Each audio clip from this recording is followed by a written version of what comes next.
Always remember. Hello there, General Kenobi. Say it back. I'm sorry. Oh, and he's got. Hey, hello there, General Kenobi. Say it back. I'm just kidding. I'm sorry. I had to. I just thought it would be funny for the 1 year if I just like if we all just said it at the same time. Bro, that mug is awesome. It's weird because like the top of it is like indented. Oh. So it's almost like it doesn't like. Do you have to like really like? Yeah, I gotta like. Like that's gnaw awesome. on the top of Grogu's head. Yeah, General Kenobi, say it back. Hey, it's been a year of determined focus. Technically, tomorrow is the 1 year because April 21st was the first official live stream after Japan Celebration, which was a year ago. It would have been a week after. We started like the week or weekend after. Where Shadow Lord was announced. Yes. And now we are in the throes of Shadow Lord. That sounds like that makes it seem like it's a negative connotation thing. We're in I'm in the throes of Shadow Lord. We're dealing with Shadow Lord at the moment. Well, that's kind of what Lawson is and Maroc and all that. The galaxy is dealing with Shadow Lord at the moment. Yeah. It's true. Or Starfighter was announced. Yeah, Starfighter. Of course, we got a little bit more Mando and Grogu stuff. Yep. That was when they talked about visions more. All that stuff. And then a whole year later, almost a whole year later, we got to go to Lucasfilm to watch the premiere. And potentially more cool stuff in the future. Which is. It's crazy that it's been a year, man. Like the opportunities that we've had, we've been talking about it the past the couple weeks, so we'll shut up soon. But it's been awesome to just like the people we've gotten to talk to, the friends that we've made, the places that we've gone. Man, I sound like a Shel Silverstein. Is that the poet right there of like where the sidewalk ends? Yeah, where the determined focus ends or begins. The road less traveled by.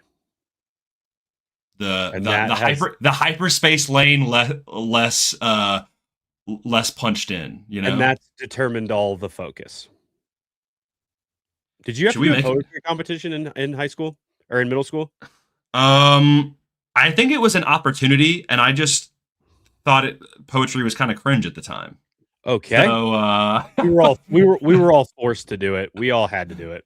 Really? Everybody had to. It was like part of our curriculum where everybody had to memorize and recite a poem. Can you do it now? Into the Valley of Death, rode the 300. I know that's the one that I did. Okay.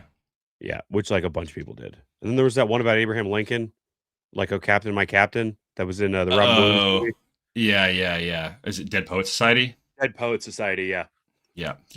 Anyway, we're here to talk about not poetry, like in Spider-Man 2. We're going to talk about... But it's like poetry, they rhyme. How about that?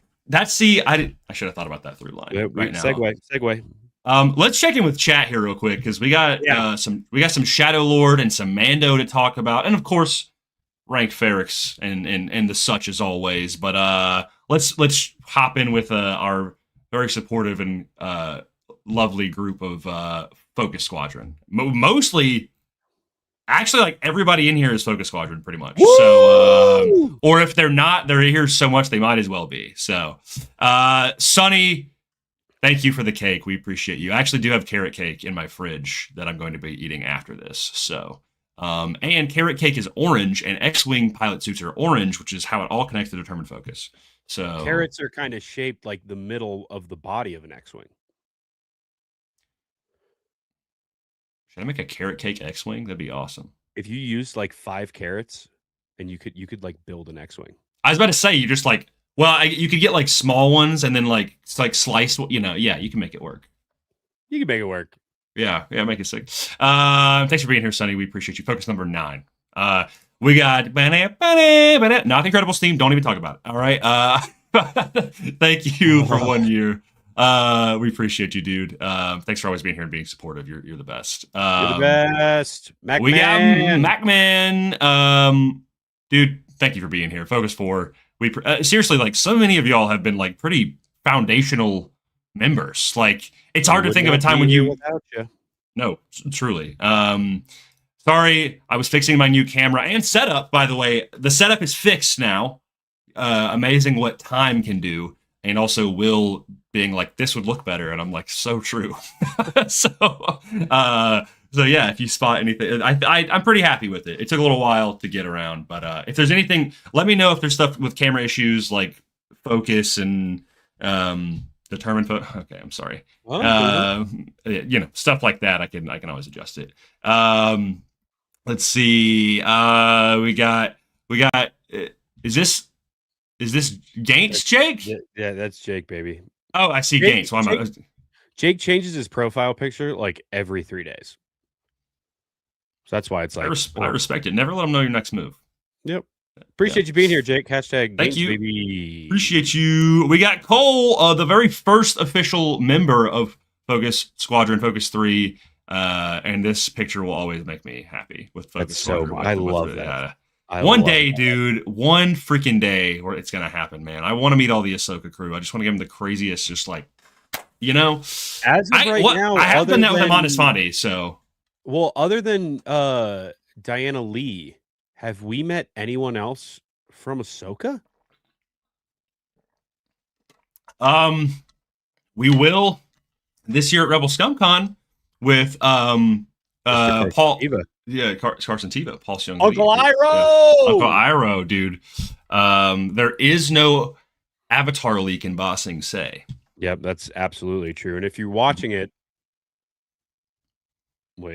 if you're watching the Avatar leak, that's my lightning redirect into your face. Don't.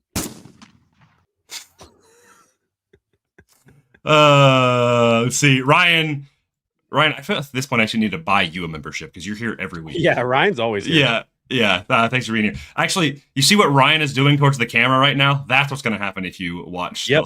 Yeah. We should just put up a picture of Ryan with the sound effect. Dude. Just every time. Get out of here.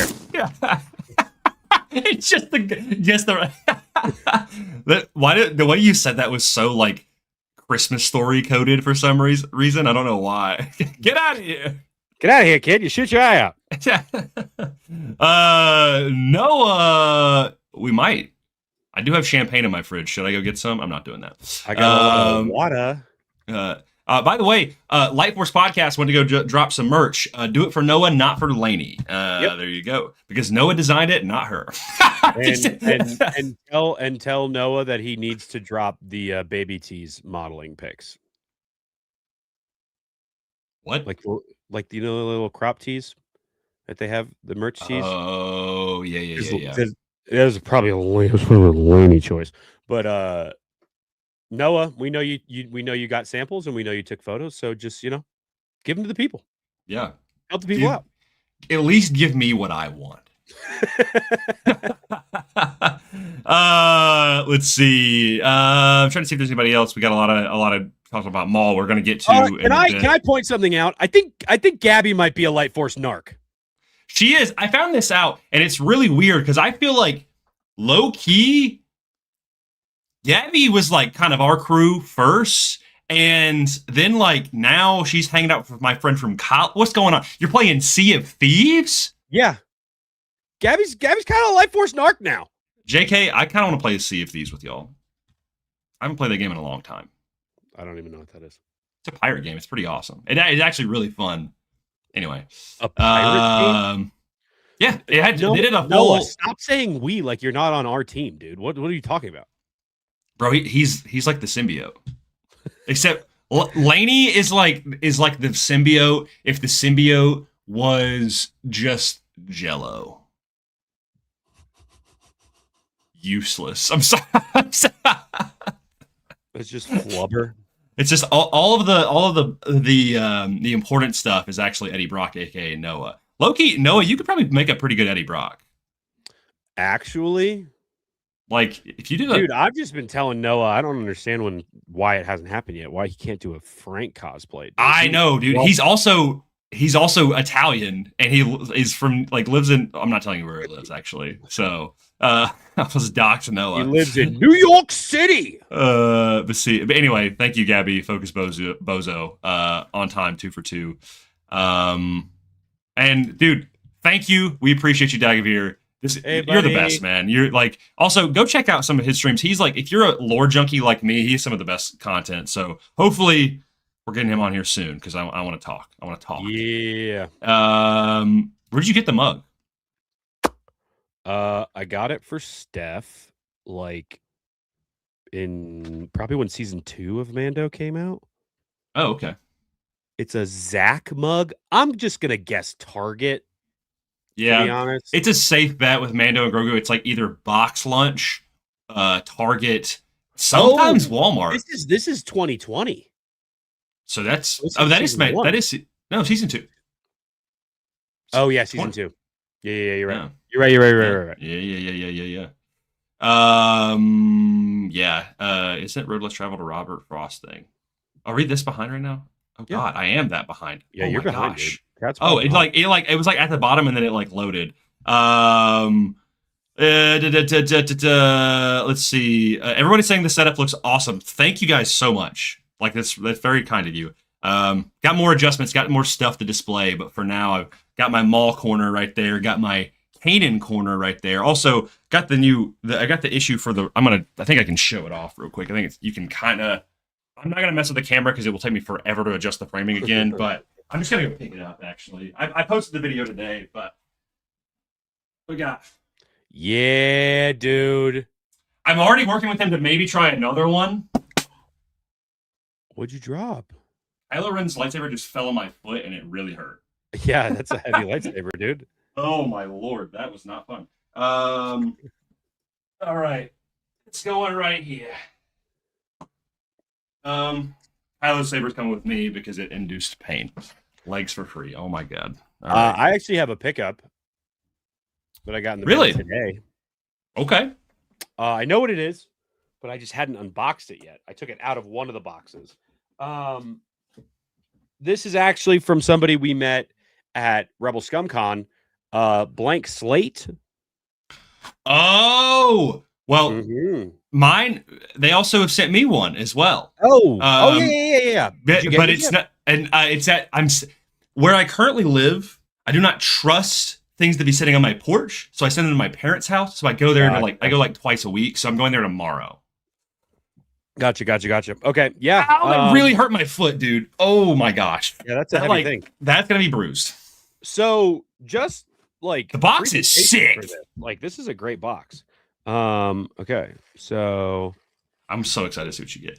Let's see. I think we're getting the same thing, to be completely honest. I think we are, yeah, but I just want to see you. Dude, what do you call it? I'm completely blanking. Nick, codename Fulcrum.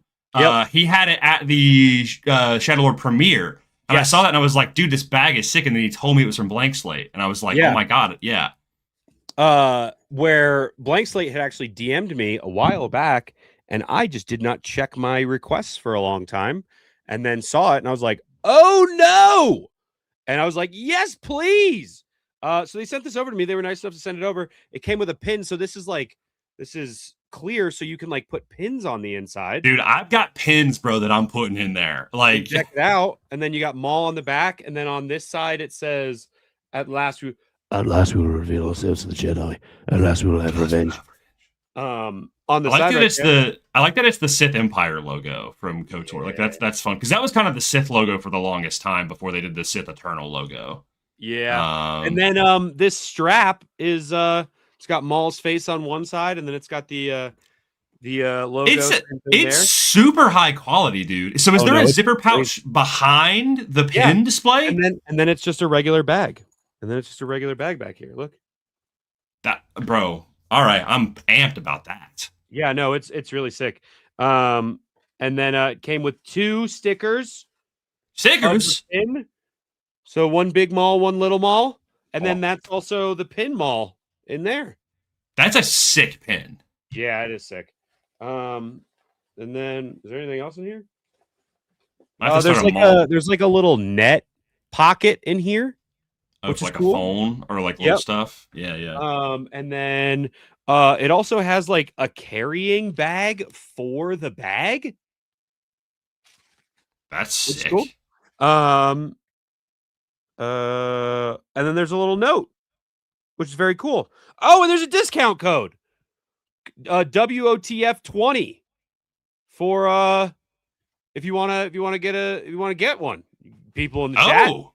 All right. WTF WTF20. WOTF20 for Blank Slate Design. Is it, and you can use it on one of those, is it on anything or just the bag? It just says 20%. I mean, all right. I'm gonna drop the link in the chat and then honestly, I'll do mine next week. So people, I want to plug these guys. We met them at Rebel ScumCon, and they were. They great. are. What is their website? It's Blank Space. Where is? Oh, they have an Etsy, right? Is it on Etsy? Yeah. I know their link is in their Instagram, like their Instagram page. This is true. Oh, is it? No, not that one. Well, now I got to figure out what pins I'm going to put in here. Dude, there's at the convention there was not the convention at the premiere somebody. Oh, it was Bella. Bella had a collection of Maul pins because obviously her and Arkel they are pin makers, and she had like a bunch of different ones from different people. So she had 2 from Celebration, one from 2017, one from 2022. And then she had a giant spider legs Maul one, which was awesome. Really sick, which was Padawan pins, I believe. Padawan pins. Yeah. Let me go to Instagram real quick. I'm gonna drop this link in the chat for y'all for and what's stuff. Cool is like this pops out so you can put the pins on it and then slide it back. Oh, that's helpful. Yeah, I have a whole bunch of like excess pins that like I don't have anywhere to put the stuff on. So that like works out perfect for me because I'm gonna try to make it like dark side stuff, but added Trapper Wolf. Oh heck yeah, dude. That's perfect. I mean, you've got pins, bro. Like yeah, I got pins. We both do, to be honest. Like it's funny how I was not even it's Blank Slate, not blank space. I'm singing a Taylor Swift song right now. My bad. Swifties rise up. Swifties rise up. I know you a Swiftie, William. I mean, I dabble. Dude, they also have a lot of these like interlock series, which is for like a bunch of the pins where they like all connect. And they're really cool, dude. They're really cool. Okay, I just dropped the link in the chat. Oh, it didn't do the full link. Well, that's really stupid. It was like too long of a link. They were like, "Hey, we'll make it 2 separate messages." Hold on. T-Swizzle is crazy. T-Swizzle makes legit good music. I'm not gonna, you know. No, she's not popular for like no reason, you know. Your boy was at the Eras tour, so what are you gonna do? Did you really? That's so funny. Yeah, Steph and I went. Okay. All right, that link should work. Drop your favorite song, Will. Probably Getaway Car. I wish I could tell you. I could ask my girlfriend right now. Probably Getaway Car. I mean, hey, look, is it basic to say all too well the 10-minute version? Probably. I wish I knew what these songs you were talking about. Jean Grey's in the music video for that, or everybody knows she's gonna be Jean Grey, but Sadie Sink. Oh, okay. So then, why'd you ask? You're a Gabby. Gabby, you're a Laney friggin' narc, dude. Dude, by the way, I just want to let you know that Blank Slate has a Cad Bane pin. It's an interlocking pin for the bounty hunters. I don't think I have a Cad Bane pin. You're kidding me. I'm looking at my jacket. No, I don't think I have a Cad Bane pin. That's crazy. It's really sick. They have skate decks. Yeah, like the skate decks are really cool. I really want one. The skate decks are cool. And some bounty hunter stickers that says "Dead or Alive, you're coming with me," and it's Cad Bane. Or they've got all the Jedi, and one of them is that Qui-Gon from that comic cover from Hyperspace Stories, where he's like doing like. Wait, which one? Can you do it again? I think yeah, something like that. Or he's like this. That was my phone background for a million years. Yes, yeah. Oh yeah. I also have a Ben Kenobi, which is actually sick. Really cool. I can switch it back to it right now. It's this one. This one, right? Brightness. I turn my brightness down, yeah. That one? Yep, that's the one. And I edited "Always Remember Your Focus Determines Your Reality," a bubble onto it. So yeah, saying it because it looks really cool. But you had that before we even started the podcast. Yeah, I think you had that like one of the very first conventions we went to together. That was my phone background for a really long time, and now it is the Akira cover for Absolute Batman, dude. So... I picked up new Absolute Batman issue. I still have 5 more issues to catch up on just because I've been busy. My plan is to do that tomorrow on top of catching up with Daredevil because I've been very busy. I'm sorry. Yeah, we're not going to be... Honestly, I will say we'll probably talk about Daredevil after everything wraps. Okay, so just like a full season, Yeah, we'll probably do that after everything wraps. And then we'd have to decide whether or not the Punisher special goes into that because that comes out the week after. Okay, yeah. Oh my gosh, I have to catch up on that. All right. Does the Punisher special come out on May 5th? Because it's the week after Daredevil wraps. I don't know. Laney Noah, please confirm. You guys they don't know. Whole thing. May 12th. Oh, May 12th. Yeah. Okay. Yeah. Thank y'all. Thank you for fact checking. Anyway, we're here to talk about. You want to start with the Mando trailer? Just like talk about it very briefly. Yeah, we can talk about it. Should I pull it up? No, we can watch. Sure. I filmed the reaction that I'm dropping tomorrow. So these are not my fresh thoughts, but Brent, what you know about May 4th?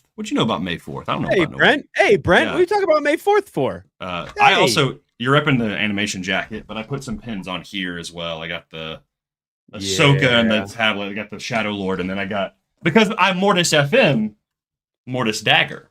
Mortis Dagger there. What am I even typing in right now? Mando. The Mandalorian and Grogu final trailer, and it's very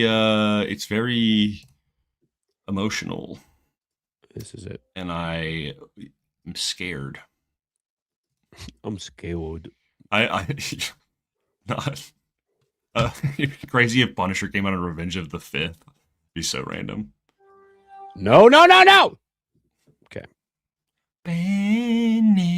You guys can see more of my background now. You're not really supposed to see that door because the door is like kind of not finished yet, but it's fine. Yeah, you guys can see more of it now. Did you pin that stuff into the door? Yeah, dude, these doors are from the 70s. They already had like holes in them from like pins. So they're just like literally like the plastic push pins.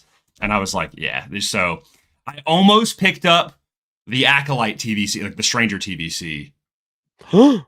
But I was like, I need to not spend money, and I already have the two that. Okay, I need to do this as well before I get sidetracked. I still got to take these guys out of the boxes.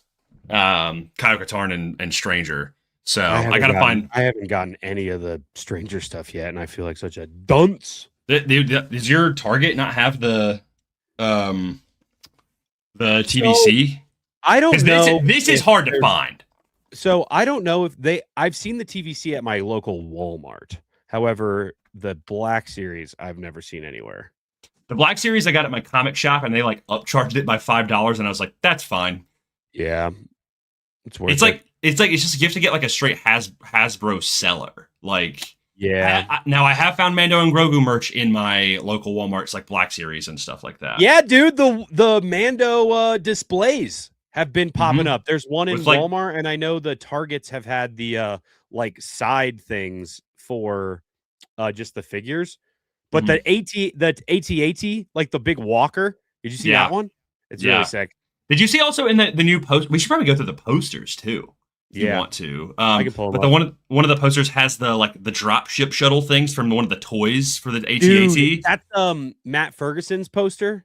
Mm-hmm. He's the one who does all the art for like when they re-release stuff. Yeah, for like 20th. Yeah, really sick. Really sick. Also, we'll talk about it in Shadow Lord later, but I think there was something in there as well that was it was based on a toy. But anyway, we'll get to it later. In Shadow Lord? Yeah, I think one of the walkers, but we'll talk about it later. Okay. Yeah, I want the new Razor Crest bad. All right. Sound check. Can we hear that? Sound check. We can hear it. Yeah. Okay. Yes. Sorry. Yeah. Okay. And end it there. End it there. That's all I need to see. Yoda's theme playing with Grogu. Mando and Grogu May 22nd. Go get your tickets. That's it. I already bought my tickets. I'm waiting to buy mine because I just don't know if my dad's going to be available, and I want to see it with my dad. So, I got Thursday night IMAX. My nearest IMAX theater is like an hour and a half away, dude. I'll be home in Florida for that week because my brother's graduating high school, but I'm seeing it. Oh my god! Hold on, let's pull. What? Oh, sorry, go. I just wanted to bring this up. This guy over here, Star Wars Sith 66. You guys are handsome and rock. That is all. Maul is amazing, which is true. Good day, sir. Which one? Me or? Dude, seriously, Tony, you're the best. I know we haven't chatted in a while, but you were like. You're the best. Dude. I talked to Tony the other day about Celebration stuff because he is legitimately the mayor of Star Wars Celebration. Dude, okay, Tony, I've had some people DM me. They're like, so what about tickets and stuff like that? And I'm like, I don't have those answers. You know who you can go to? Star Wars Sith 66. My boy Tony. He will have every micro detail for you. And I'm probably gonna have to go watch some of these videos because I got to get our tickets. We'll see each other between then. But I got to get our tickets before me, you, and my dad because my dad is not missing it. So we're gonna have my dad's gonna be third wheeling, third member of Determined Focus. Are we all gonna share one bed? What? Okay, let's watch the trailer. Okay. Yeah. Of the Mandalorian bounty hunter and a child. Doggy looks so good. So good. Hunt Imperial war criminals. I'll take out every bad guy in your deck of cards. Baby. Did you watch Alex and Molly talk about their Star Wars? Did you watch Not yet. I got it recommended after I did my reaction for this, so I was gonna watch it tonight. Dude, we'll talk about it here. I want to talk about it with you in a little bit, but like Okay. There's someone cooked here. Aura, bro. This isn't about revenge. It's about super battle droid preventing behind another him. war. Yeah. Look at those X-wings. What's that little thing? Is that the Anzellan ship? Oh, it might be. There's also a Y-wing up there, and then there was a U-wing. Yeah. There's the dude. U-wing. We'll get into it later. The Anzellan ship is small, bro. It's little. It's a little guy. It's like as big as my desk. It's a little guy. Yeah. Before going into harm's way, check your armor first. Was he in right here? Was he in the Razor Crest, or was he in a different ship? Because that was a big ship. That wasn't a U-wing, was it? This definitely is not the Razor Crest. This is huge. I think this has got to be some sort of drop ship, dude. Look at all the seats. These are like jump seats right here. I was trying to think. I'm like, is the U-wing that big inside? I'm like, I don't think it is. No way, bro. Think about Rogue One. They're all like a little crammed in there. Yeah, because this looks closer to the ship that they not the AT hauler, that's from Solo, but the cargo ship that they fly. Then when they steal it and they are like, oh, Rogue One pulling away, that looks more like that. What is the ship that Cassian's in the beginning of Andor? Oh, where they're doing like it's like the Lord of the Flies thing. What ship is that? Lord I know of it's the Flies not thing. Like, remember when they're like with the kids, one side's in one ship and one side's in the other ship, and they're like fighting over territory, and he's a prisoner the whole time. What ship is that? Where he's like tied up. Oh, you mean season 2? Yeah, season 2, not season 1. Oh, I don't know. It's like some sort of drop ship, right? It is, yeah. I think this. Yeah, I'm not entirely sure. Anybody in chat, if you know what I'm talking about, from I forget what arc that is. It's after it's the very first arc. The tie. It's the first 3 episodes. Yeah. And he's like tied up in the back, and he's like, yeah, God, dude, those first 3 episodes of Andor, bro, of season 2, so good, dude, so good. Yeah. Okay. Anyway, check your armor first. We're protecting. Anything crazy there? Bunch of X-wings. There's the U-wing. Yeah, I mean it's a Delphi base, baby. It's a Delphi. Which I've heard chatter that might potentially be Zeb's U-wing. That'd be cool. That makes sense. Everything the rebellion fought for. She looks great, dude. Yeah, I love the suit. Also love the gold New Republic symbol on the side of it. Really cool. Dude, I don't know if you saw this as random, and I'll repost it on my story again if I have to. Did you see that New Republic like X-wing like edit that I reposted on my story yesterday and then on TikTok? Yeah, I saw Dude, it. that was so like I was thinking about this in the car today. Are those X-wings? Yeah, I love so that happens in Shadow of the Sith as well, when like the X-wings come in and like wipe out and I'm like, I love when at this point in the galaxy, like the X-wings are like known. Like it's not the TIE fighters anymore. It's like, oh, that's the New Republic. And it's it's so kind of like Gun. That in Skeleton Crew too. Yeah, no, exactly. It's like that in Mando and Skeleton Crew, like all these shows where they show up and it's just like, and it's like these are like the top dog pilots, you know? Like these are the guys that had to beat the Empire and blow up the Death Star, and it's like now they're swooping around the galaxy, and it's like it's sick, dude. Dude, he looks so good right here. Also, holy forearms, bro! Like, bro, look at his thumb, dude. It's like that guy could just like rip a ship in half. Like, yeah, that's like how was that even a ship, bro? That's the Razor Crest. That is definitely the Razor Crest. Maybe it is the Razor Crest, because is that one of those? Oh, the nets and stuff. I wonder if Din, his new Razor Crest, doesn't have all the modifications that his first one did, so it's more empty in the bottom. Well, so speaking of Star Wars Explained, Molly and Alex were talking about so if you don't already know, a bunch of people were invited to Jon Favreau's studio where they shot a lot of The Mandalorian, and they did this whole tour thing, and it's crazy. You go look at Luke's Outpost or Gabe's Empire or Carly King or Star Wars Explained. There's a million people. Sammy J went. There's a bunch of all of our friends basically went. There's so many people who we're fans of or friends with or friends that we're fans of that went and got to do a bunch of stuff. But afterwards, they ended up watching the first like about 20 minutes of the movie in IMAX. So they got to see the movie early, at least the beginning of it. And Molly said at one point in their spoiler portion that the Razor Crest was given to them It was found by somebody was doing a raid on an Imperial warlord, and he had a. They made the joke of a Jay Leno car collection. Yeah, and is what Cameroni's saying right now, where it's like some collector. He was Imperial warlord who they raided and found this. Honestly, I dig that a big time. Yeah, and it kind of sounded like part of the reason they give it to him is because they're a little fed up that Mando is killing rather than keeping people hostage for questioning. Oh, so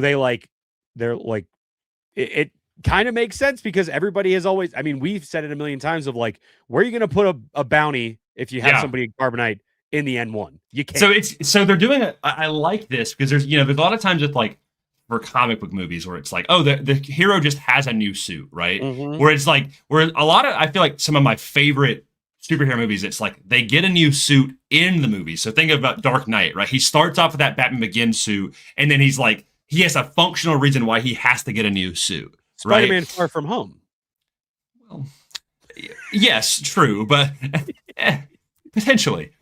One could say, right? I was gonna say like Iron Man, or even like Winter Soldier, where he puts the museum suit on because he doesn't have the other suit anymore. Sick, dude. I love when there's like a story reason for it, and so it'd be like, so I'm almost thinking like, okay, the opening, like you said, is gonna be like he's gonna have the N1, it's gonna be in there, and then him be like.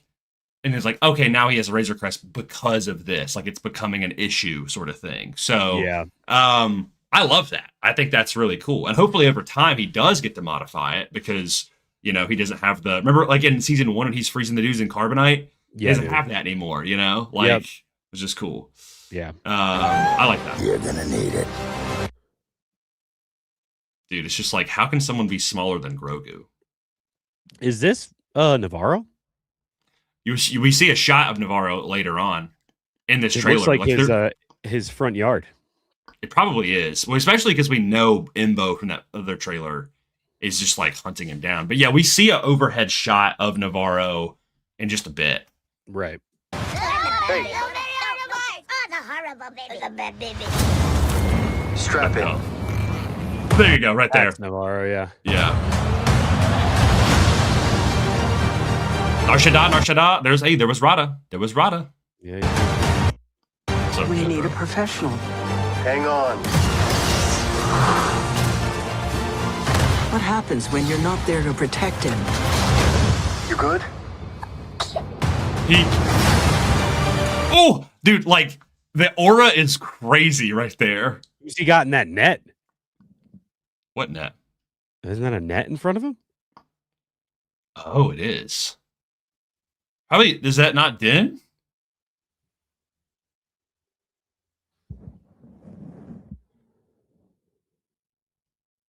I didn't realize that was a net. I thought it was a rock. Initially, I thought it was his dog, and it was like a dead dog. Oh, Merrick? He goes John Wick on him. Oh, man. That'd be crazy. Yeah.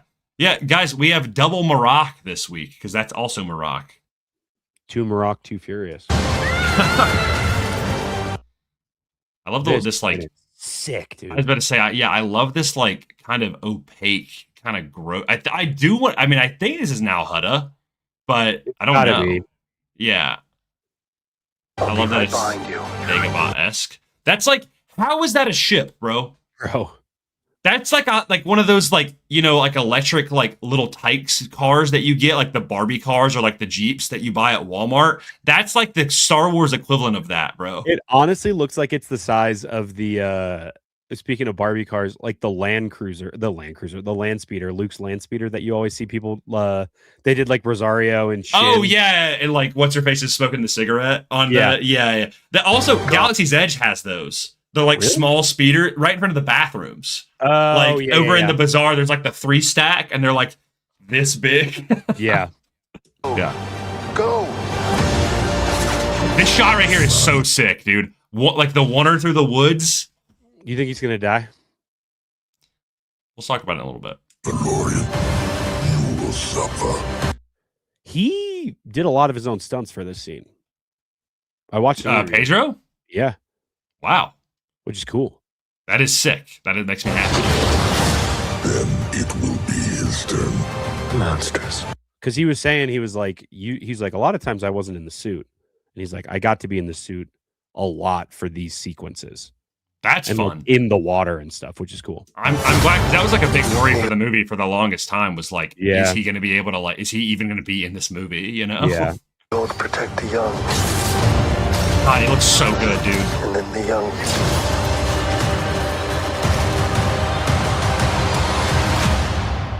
Protect the old. I don't like that. I don't like that.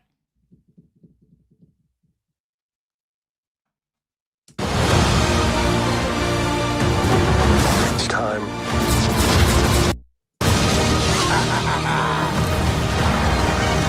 Are you scared?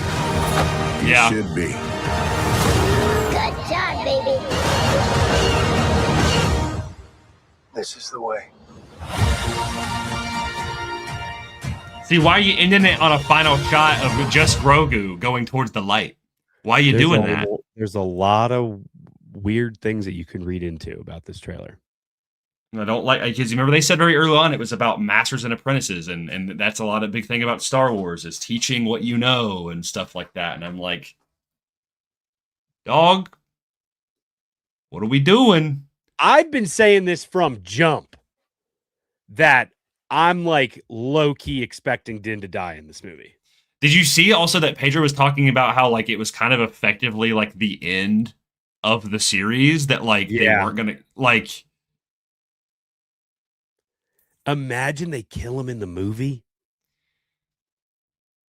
That'd be. Can you imagine? Do you think this is gonna, like, okay? I was gonna say this earlier. Why is Mandalorian and Grogu giving me massive Logan vibes? Yeah. Like, yeah, dude. Like him even going through the woods where he was shooting the droids and stuff. I was like, that's so Logan, bro. Where he's like running through the woods, like in like a final action sequence, you know? I'm like. And there's also the thing of like, maybe he won't die, and maybe we're reading all into this. Maybe we're reading into this too far, but like, there's also the thing of maybe all of this is in the trailer to make you think he's going to die. Right. But there is so much about like the apprentice taking over. There's so much. It's like, and then it like kind of knocks him off the chessboard for like the next phase of the story with Ahsoka. Because someone was asking John as well about like, will we get hints about what's happening in Ahsoka? And he's like, yeah, there will be like kind of small referential thing, not like these crazy like MCU tie-ins, like you know, but like. I don't know. Singing, he's not going to be singing Backstreet Boys, or was it NSYNC? Whatever Bye Bye Bye is that. It's going to be like, it's going to be Gwen Stefani's Hollaback Girl, but actually it's going to be Hologram Girl from Star Wars Connect. Ooh, this my ship. It's actually Han Solo. I'm feeling like a star. You can't stop my shine. So here's the thing. People like, I get this, but also like Dave's movie kind of doesn't really exist right now. Like it's kind of more conceptual. Like Dave has talked about it, but it's kind of more like a really back burner thought. Like he talked about it for like an interview back when Ahsoka was doing the like Emmy stuff for season 1. Like it was like a couple months after when the strike had ended, and he was kind of like, yeah, like I'm kind of, you know, like, and then there was rumors for a while, like there's like some people are like speculated or rumors, I don't, and again, you have to take all this stuff with a grain of salt until it actually happens or something is confirmed, but like that his movie was going to be a show, but I'm like, I think Dave is very respectful of John, and John is obviously respectful of Dave, but I think Dave would be like, okay, I'm kind of let Mando be John's thing, you know? Yeah, I mean, Dave is definitely like heavily involved, and he always has been, even from like early conception of the story. But like, I would say like John is 1A and Dave is 1B for when it comes strictly to Mando. Or Mando related characters, you know? Right. Like I wouldn't say Mando verse using that term. I hate that term, to be honest. Yeah. It's just the era of the New Republic. It's like it's the new playground, you know. Yeah. Oh, by the way, happy 1 year. Thank you, Loops Outpost. Thank you, Focus 2 for being here. Fly high, we love you. Speaking of, this guy got to with all the stuff we're talking about right now. This guy was there. So yeah, he was there. Yeah. Hey, Luke, tell us everything about Mando and Grogu. Go in one comment. Yeah. No spaces. Everything. Let's see. Anyway, I don't know. I like honestly, if Din did die in this movie, would it break my heart? Absolutely. Would I be mad? I can't say I'd be mad. The thing is that I don't get mad about characters' death unless it's purely for shock value. If there is a emotional reason for something, like, yes, it's going to upset. Okay, Kanan Jarrus is the character that is littered across my background right now. All right? Yeah. That is a character that, does his death wreck me every time? Absolutely. Could I be mad at that for being like, you killed my favorite character? Sure. But it was done for a really good reason, you know, and it enhanced the story. And I think all of the times that you're making a decision in a movie that ultimately comes down, or a story, it comes down to, is this better for the story? How is this good for the story? Right. I think about, and this is spoilers for a different franchise, but you know, it's also almost been, it's been like 8 years, 7 years, but The Last of Us Part 2 is my favorite game of all time.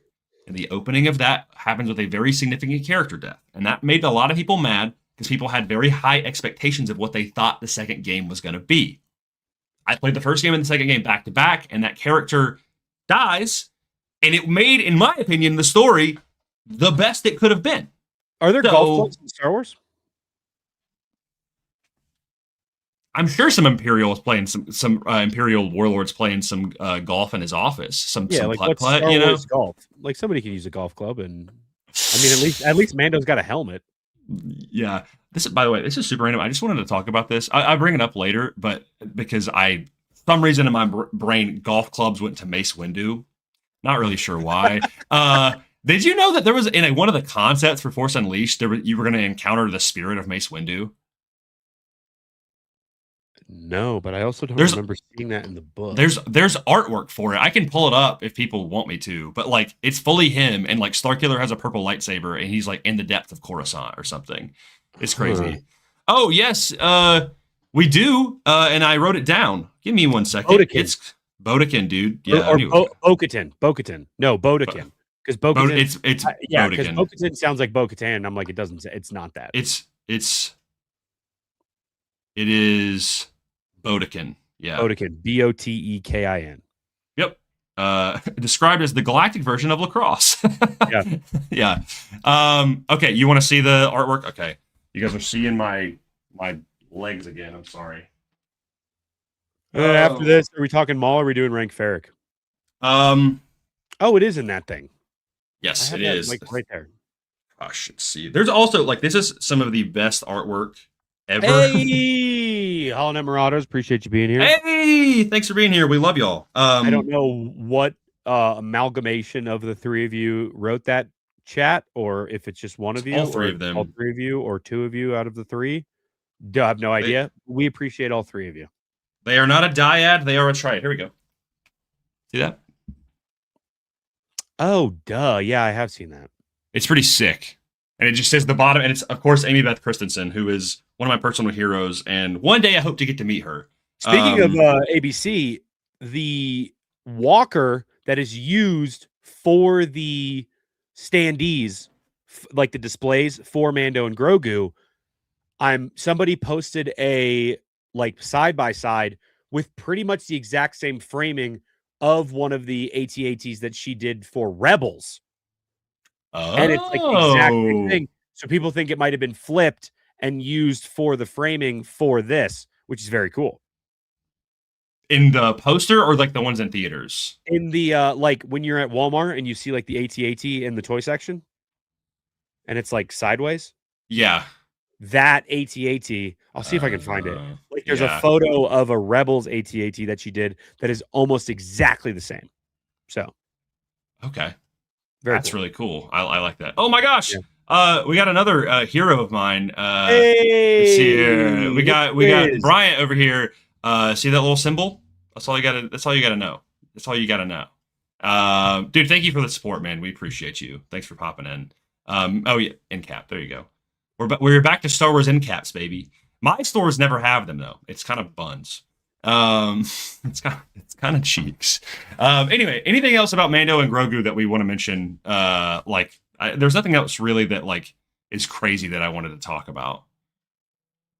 No, we talked about that. I think Mando is going to die in this movie, but other than that, I don't really think there's much else. What was I going to say?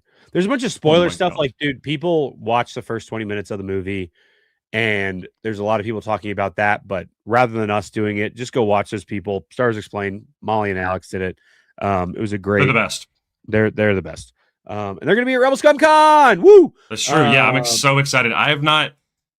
There's a little bit of lore here. If Alex and Molly are listening to this, I love to tell them in person just because I think it's funny, especially because it's been almost 10 years. Don't say it because you should show the photo and be like, "Hey, I'm not turning into that speed meme right now." You should put it on a T-shirt and just walk up and be like, "Hey." And you know what's crazy? My biggest embarrassment with that photo is not even the photo itself. It's the fact that I was. At that time, Molly was getting more integrated. It was Alex was more at the forefront, but Molly was only like guest appearing and stuff. It wasn't like a duo thing as much. Did you have Molly take the picture? No. I took a selfie, but I was too scared to ask for a picture with Molly too. So I just got a picture with Alex, and now I feel like but it was like within like a year or two, she had become like they were doing it together at that point. Yeah. Oh, and yes, they're always very good about spoilers and stuff like that. They're like truly personal heroes for me. Like always been I remember when I saw them at Celebration 2017, I was like, these are my guys. I've been watching them. They are the standard. Yeah, I agree. They're so good. I assumed he would just took it from a stormtrooper because the toys have the troopers with them. Oh, we wanted to look at the posters. Oh, yes, please. Parallel says, GG on your boys. Love across the pond. Looking forward to more. We have so many people across the pond. And I appreciate y'all. What? I opened Instagram because I have all the posters there. But Noah sent us a screenshot in the DF Light Force DFLF chat that we have. No, I'm pulling it up now. It says it's a tweet and it says Max Rebo fell off the stage at Coachella and died. He fucking died. Oh, stupid. Bro, that's crazy.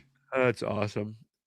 Oh man, dude! Somebody tell Colin. Which, by the way, go on and plug it just a little bit early. Yeah, tomorrow night, me and you, and Colin and Hunter are running it back to talk more Shadow. We're talking more Shadow Lord today, of course, but talk about Shadow Lord and Celebration stuff as well. So, yeah, pretty exciting, pretty fun stuff. Did you find the posters? Yeah, I'm pulling up right now. Yay!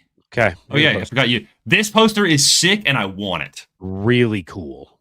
I love it. It's so John Wick to me. So there's a bunch. Oh, look at these names down at the bottom. There's a bunch. There's that one, which is cool. Sonny's taking your vocabulary. I really like the the colors of this one. Yeah, so which is probably Nashadal. Yeah. Please. This like one's cool. Very snowy, very beginning of the movie. I really like this one. It's so Buzz Lightyear, bro. I love it, dude. Like this as a wide banner hanging in a movie theater. Gosh, Star Wars is so back. Yeah. This was I like it, yeah. Also just want to point out, why is he looking at an empty helmet of Din? Is he in the helmet or outside the helmet? Is that supposed to be his perspective, or is he? I thought it was supposed to be Din's perspective, but maybe is it Grogu inside the helmet? I don't know now. I thought it was Grogu outside of an empty helmet looking in. And what this makes me think of is Jango picking up or Boba picking up Jango's helmet in Attack of the Clones. Ah, bro, don't do that. Don't do that. Don't do that. Don't do that. That's exactly what this makes me think of. Don't do that. And then there's the really cool one for 40X. But what about the one with the walkers on the side? Huh? You didn't see that one? Like the main one? No, is it the main one? It's the one where he's like standing up top, front, and center, and there's like X-wings and like that's walkers the Matt on the Ferguson one. Yeah. Is that official? Yeah, that is official. I didn't see that one when I made that post. I don't think. Okay. Colin said, "Could it be Max?" That's so funny. Oh, perfect. Here it is. That's so sick. It's so really cool. Yeah, sick. These things are like the toy things. The things next to the Razor Crest. Yeah. Love it. I think Gabe said something about it, but yeah. So this is the AMC Theaters poster. Coming soon to an AMC Theaters popcorn tin. So that's going to be the bucket. I want that, dude. Yeah, that's really cool. That's sick. Really cool. I want that now. Okay. Last thing about Mando and Grogu, and then maybe we should do Rank Ferrick. Yeah. Question for you. Mm-hmm. Why did Jon Favreau make a live action statue of baby Rada the Hutt? Probably a flashback, I would assume. What would the flashback be of? See, everyone is saying Clone Wars, and I get it. I personally okay, you never see Stinky again after that Clone Wars movie, ever. So yeah, like my thought process is like, if there's gonna be a flashback and it's him like getting dropped off by like Ahsoka and Anakin, I would personally like, because he's a dumb baby that doesn't have full memory and cognitive function, for them to just kind of be like silhouettes, kind of like they're like, oh, like he doesn't really like, he's kind of seeing them like, oh, there's a little, yeah, I guess that happened. His POV, and they're all like fisheye lensy. Yeah, absolutely. And then just to kind of see of like, honestly, I don't know how they're gonna do it, but I think it'd be pretty fun to like. I mean, if we've gotten Grogu flashbacks, I'd love to see like Rada like talking about like his life a little bit, and then you're seeing what's happened. Like, and I know that's not very Star Warsy, but I think it's very Mandalorian-y in that sense. So yeah, I mean, we got flashbacks in Kenobi. Or okay, also here's my other thing is like, Mando is trying to figure out where Rada's at, and the last picture that people know, like the only picture that's like out in the galaxy is like a young baby one. So he's like looking for a baby, and then he just finds this grown man. Ripped, like, and he's like, oh, this is not, because he's probably like, imagine he's like, oh, I'll try to go like use him as like leverage or something, right? Or have like, you I don't seen know. This hut, and he's like, it's just a baby. No, I have not. Yeah, a lot of people are saying the Clone Wars flashback. I would obviously be stoked to see that in the theater. I'm just also like, what would it even entail? You know? I just don't want it to be like a superseding the story thing of like, does it enhance the story? And for me, this is just my take. Seeing another like Anakin, like Hayden Christensen as Anakin, and you know, I'm blanking on her name, as young Ahsoka. Would it be cool? Sure, but like it would just it would feel maybe a little MCU cameo of like, oh, we got them, you know, like, right? And again, depends on how it's done. In my head, I'm like, it just seemed a little like forced. Here's a question I have for you. If you were using the Force, how are you holding your hand? Are you doing the Luke Skywalker like wave? Are you doing the palm out? See, that's the right answer. Okay. No. There you go. Are you doing the Iron Man? I'm doing this. Like or this? I'm doing thumbs up. Actually, you just use your thumbs. Open door. Just open door. Force choke somebody. It's like thumb wrestle them. Yeah. It's like when you're like you're going by a car and you're like crushing people. This is actually how I would do it. I'd go, stop. That's how I would use it. I pick up an X-wing. And what's crazy is you can really do any of the middle finger force push is crazy. Just I'm not doing it to the camera. It's so stupid. Anyway, I think it's really also, awesome. Like, every time I show my hands, I'm like, my hands are covered in spray paint still because they won't come off. From that X-wing helmet.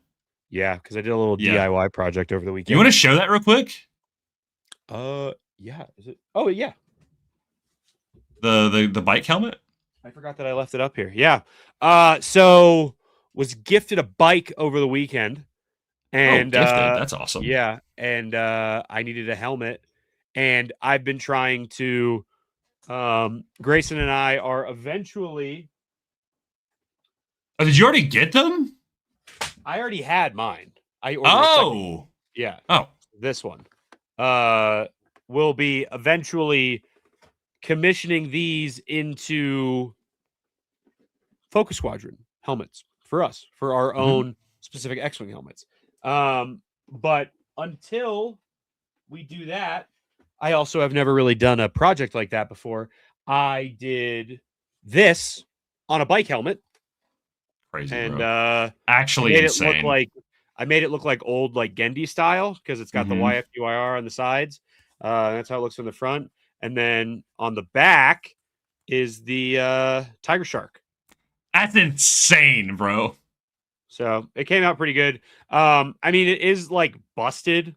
Like there's like paint up underneath because like I'd never like done. This is really literally the first thing I've ever like tried to specify spray paint. But no, it was fun. And then I used paint markers for here and for here. Yeah. But yeah, did my best. Are you gonna, on the real helmet, are you gonna do the Tiger Shark in the back? Is that like something you want to do? The Tiger Shark on the back of the X-Wing helmet is my plan. I was gonna do. I think what I'll do is down the middle is the YFDYR, and then probably the Focus Squadron logos on the sides. Yeah, like instead of the like Republic or New Republic logos or the Rebel logos. So that's probably what I'll do. Yeah. But yeah, this is literally just to. It's sick. You know? He's flying fast. He's flying high. Yeah, but bikes are sick, dude. I love bikes. Are you kidding me? I live very close to work, and I'm very tempted with how gas is right now to just ride a bike to work. I had a ball yesterday. Really? Riding that bike around. I loved it. And then I came home and did this, and I was like, So yeah, eventually we will have Focus Squadron helmets. Yeah, and we're working on this. We're making this a thing.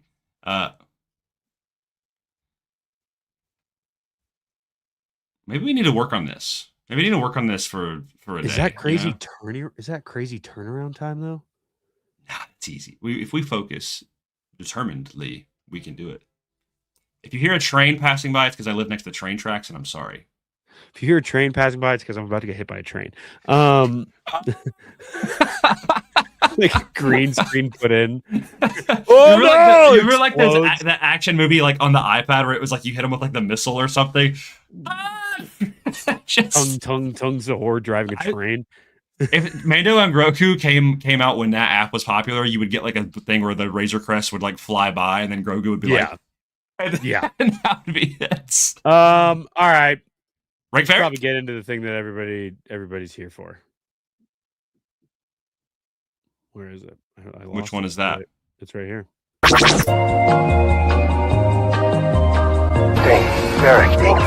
Think ferret. Oh, okay. Take your time. Sorry. I was fixing my pipe. Welcome back. This is part of the clips. We're gonna get clips. We're gonna clip it up. We're gonna clip each other in the mouth. Don't call me Uncle Owen because I'm not farming moisture. I'm farming clips, baby. Yeah, it's everybody's favorite clip farming portion of Determined Focus. We're gonna talk about some stuff. We got some top fours. I do have a question at the end, which maybe that can be more of our meditation point at the end, which we have not done a meditation point in a while. Perfect. Well, before we do, I want to bring this up. Star Wars Insight. Folks 007 gifted 5 memberships for Folk Squadron, and also gave a $5 super chat. Gotta head off, fellas. Congrats on 1 year. Y'all are the GOAT. See you next week, dude. Thank you so much. Like, did we have some super chats earlier that I didn't... Oh, we had one also. Sorry. We had Ricky gave us $2 super chat. Thank you, man. We appreciate you. And then we also Alexander Wilson. Dude, I haven't watched it. I'm sorry. No, we haven't. Sorry. Appreciate you being here, though, Alexander. I haven't seen you in a while. Appreciate it. I know. Thank you. Yeah. But yeah, it's gonna happen because I'm in that movie and I forgot about it. So, all right. Which Ferric are we ranking? Well, we just talked about Mando, so why don't we talk about the one that you pitched? Perfect. I wanted to talk about. Well, should I show the tweet off first? You can. Sure. I don't never plug and tell people to follow you on Twitter. Yeah, I guess so. I don't even think I'm logged in. I don't even have to log in. I can just pull it up. Do I? Oh, I do have to log in. Ooh. Sign in. I'm not getting that stupid AI. You dumb. Grok? Yeah. Which you're not a Grok guy? Sorry, I can't say I am. Is that the wrong password? Oh, yes, it is the wrong password. Matthew Green came in and then watched them all episodes, left, and then came back. Are you serious? Yeah, he was here earlier. What? Dude, I don't remember my login to Twitter on. I can pull it up. Thank you. Thank you. Let me. Let's see. Let me do. See you, Cameron. Get some food. Also, you said, dude, I love the sound of trains. Like, it actually is kind of nice, especially because I live around a bunch of dumb college kids. Whoa, these are loud sick. College kids. Hold on.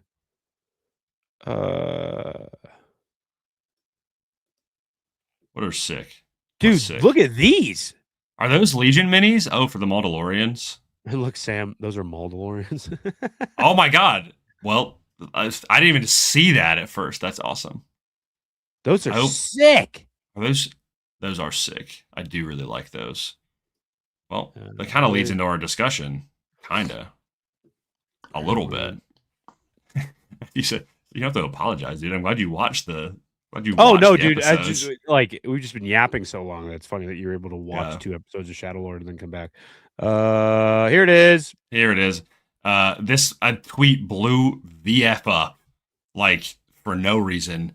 But I said the Stranger's helmet is a top 5 helmet design in all of Star Wars. I don't make the rules, which prompted me to then pitch that we've never done the top 4, or the Mount Rushmore, technically, of helmet designs in Star Wars. Now, top 4 and Mount Rushmore are probably going to be a little bit different, so we can do Mount Rushmore first and then top 4, I would say. Oh, okay. I mean, because I wouldn't say the Stranger's helmet is on the Mount Rushmore. No, and there are a lot of cool helmets that I would probably put in the top 4 that I don't know if I would put on the Mount Rushmore. Because Mount Rushmore, I don't think is necessarily is a little bit more than just designs. If that makes sense, it's like, but like, yeah, if we're talking strictly designs of like just how good the design is. But you want to do Mount Rushmore first? Let's do Mount Rushmore first. Okay. Obviously, Vader's is number 1. Yeah. I think Vader's is easy, and I do think Boba's is on there. Yeah, and now here's the last 2 where it's tough because it's like, is it a regular old stormtrooper? Which I would say probably. I think so. And then is it a clone? See, I don't think it's a clone only because the stormtrooper is like, not to say that the clone and stormtrooper are that similar, but I think if you're going to have room for helmets, you have to understand that like the clone trooper is just the predecessor of the stormtrooper, and without the stormtrooper, you do not get the clone trooper, which is why I don't think the clone trooper helmet is as Mount Rushmore-y, if that makes sense.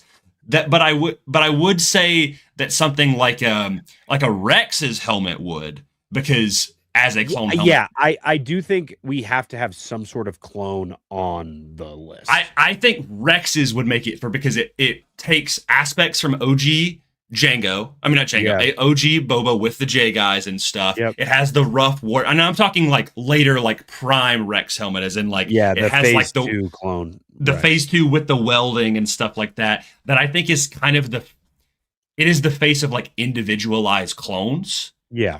If that makes sense. But I wouldn't put like a standard phase 1, phase 2 on the list. The only other one that I would say maybe makes the list is the Clone Wars style phase 1. That literally is on my jacket right now. Oh, like from like the Clone Wars. From Clone Wars. Like animated phase 1 clone helmet. I guess I'm thinking more in total of like animation, live action combined. This is a great goal too. X-wing pilot helmet is very iconic to the general population. Yeah, that's true. I guess I was thinking more full helmet, but you're right. I guess that is technically a helmet. But is it more iconic and influential than a Rex helmet? See, if I was saying, is it more iconic than a clone trooper helmet, I would say no. But more iconic than Rex specifically is tough. Because I do think when you say, hey, think of a clone trooper right now, a lot of people would say Rex. But then you'd also get like, the people who are saying Rex are also the same people who are like watching a lot of Clone Wars. So you're going to get, I would say the next is probably Cody, but then you're also going to get people saying Fives. You're going to get people saying Jesse. You're going to get people saying any of the Bad Batch. Like, yeah. It's tough when it comes to specific helmets. So that's why I'm saying phase 1 animated clone trooper helmet over like Attack of the Clones phase 1 trooper helmet. Because it is like, I do think Stormtrooper holds that weight, like you said, of like, you don't get clone trooper helmet without the Stormtrooper helmet. Totally agree. But I also don't think it makes sense to leave off like the entirety of animation when it comes to these helmets, because like those clones seeing those clones in the Clone Wars gave those clones personality and made them what they are and made them so beloved that like, that's why I'm like, I really think it might be phase 1 clone helmets, but I'm like, I don't know, maybe it could be phase 2, just base animated clone helmets. I think phase 2 gets too close to Stormtrooper. I do think phase 1 is a little bit more iconic, and I think it also, they, like you said, that like with that design, they were trying to blend Jango's with a Stormtrooper sort of thing, and that's kind of how you got it. I mean, there's a lot of other great helmets in Star Wars that they don't make Mount Rushmore. I do say the honorable mention, as much as it's not my favorite, but I do really like it, would be a Scout Trooper. But I don't think it's more than a clone. Can I pitch just of the era that we're in at the moment? What about Mandos? I don't think Mandos really makes the list because, again, it's and this is strictly from like a design and like iconicity standpoint of like, it's not that much more influent like Boba's did. Like Boba was that. Boba is that, right? That helmet is, and Mandos doesn't really, it's different. Know, dude, think about how much stuff Mando's helmet's on. Like since 2019, how much stuff has, I would say more so now, it's probably easier to find something with Mando's helmet on it versus Boba Fett's helmet on it. Absolutely. But that's, in my mind, that's not where I'm taking the thought process. I'm thinking of like, a lot of people, when we dropped that clip about the Mandalorians, and I said that Boba was a Mandalorian, which like, I'm hearing some argument stuff, and I'm like, okay, maybe I could swing it a little bit. I see, but I think a lot of those people were like, oh, there's no way, like you don't get any other Mandalorians without Boba Fett. Like he was the first to ever do it, and Mandalorians would not exist in lore without Boba Fett. I do think for me, it's like I get that from I get that argument. I take that argument more to the helmet design standpoint, where I'm like, you don't get Mando or any of these other characters, which is like why I can't put on a Bo-Katan or a Sabine or any of them. It's just I think I would lean more towards having a clone, like a Phase 1 clone, than a or some variation of a Phase 1 clone, along with a Stormtrooper, rather than having Din and Boba on the same list. Because I unfortunately I just don't think Din's helmet is that influential. Yeah, it's iconic. It is. It's become iconic. But Boba's was kind of like is iconic and also influential and like kind of set the status quo. Like the same way Vader's like it's the same reason why I wouldn't put Revan's helmet on there, because I'm like Revan's was like they're like, what if we made like a Sith kind of Mando helmet? You know, I'm like I wouldn't put, and Revan's is also a mask technically, but like yeah, I do Matthew, I do wish I could put these guys on here, because I do think they have really iconic helmets, and I do think they have one of the best versions of clone helmets with the Republic Commandos, but I don't think they make the Mount Rushmore.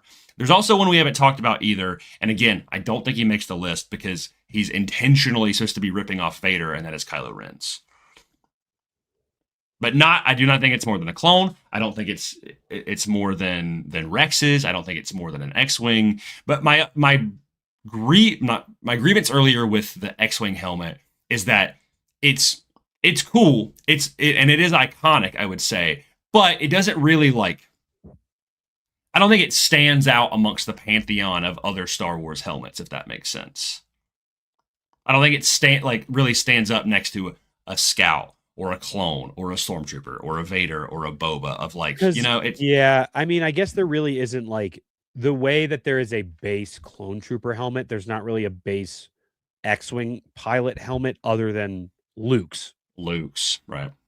Like other than his Red 5 helmet, there's not really a base X-Wing pilot helmet. Like you never just see one without any individualization on it. Mm-hmm.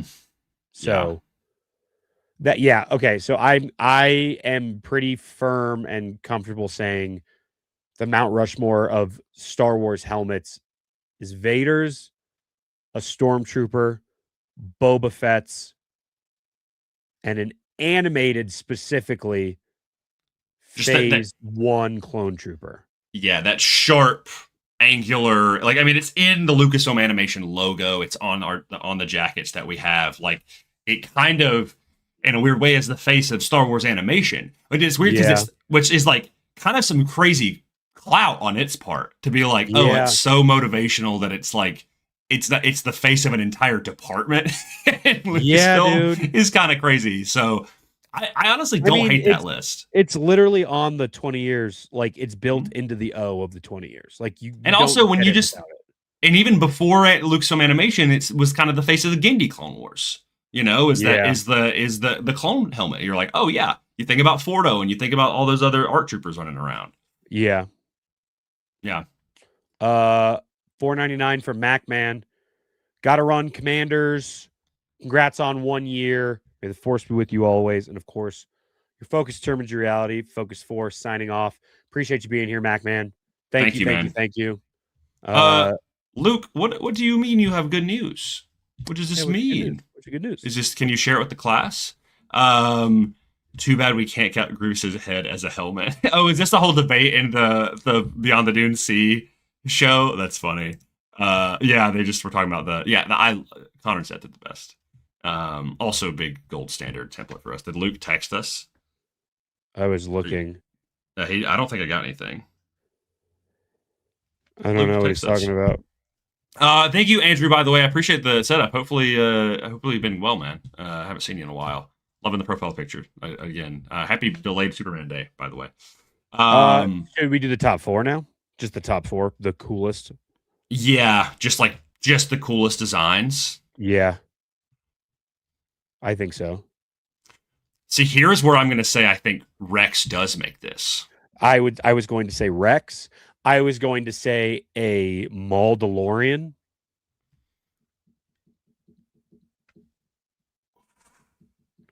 Maul DeLoreans are really high up there for me. As much as I'm not even that big of a Boba fan, though, Boba's has to be on here. Yeah, Boba's is on there. Okay. Is it a hot take to say that Vader's may not make it? I like Vader's, other than the Revenge of the Sith, like merchandise Vader, that's like, but like in my opinion, I like Vader's helmet. All right, I like it. But like, in my opinion, there's some cooler helmets than Vader's.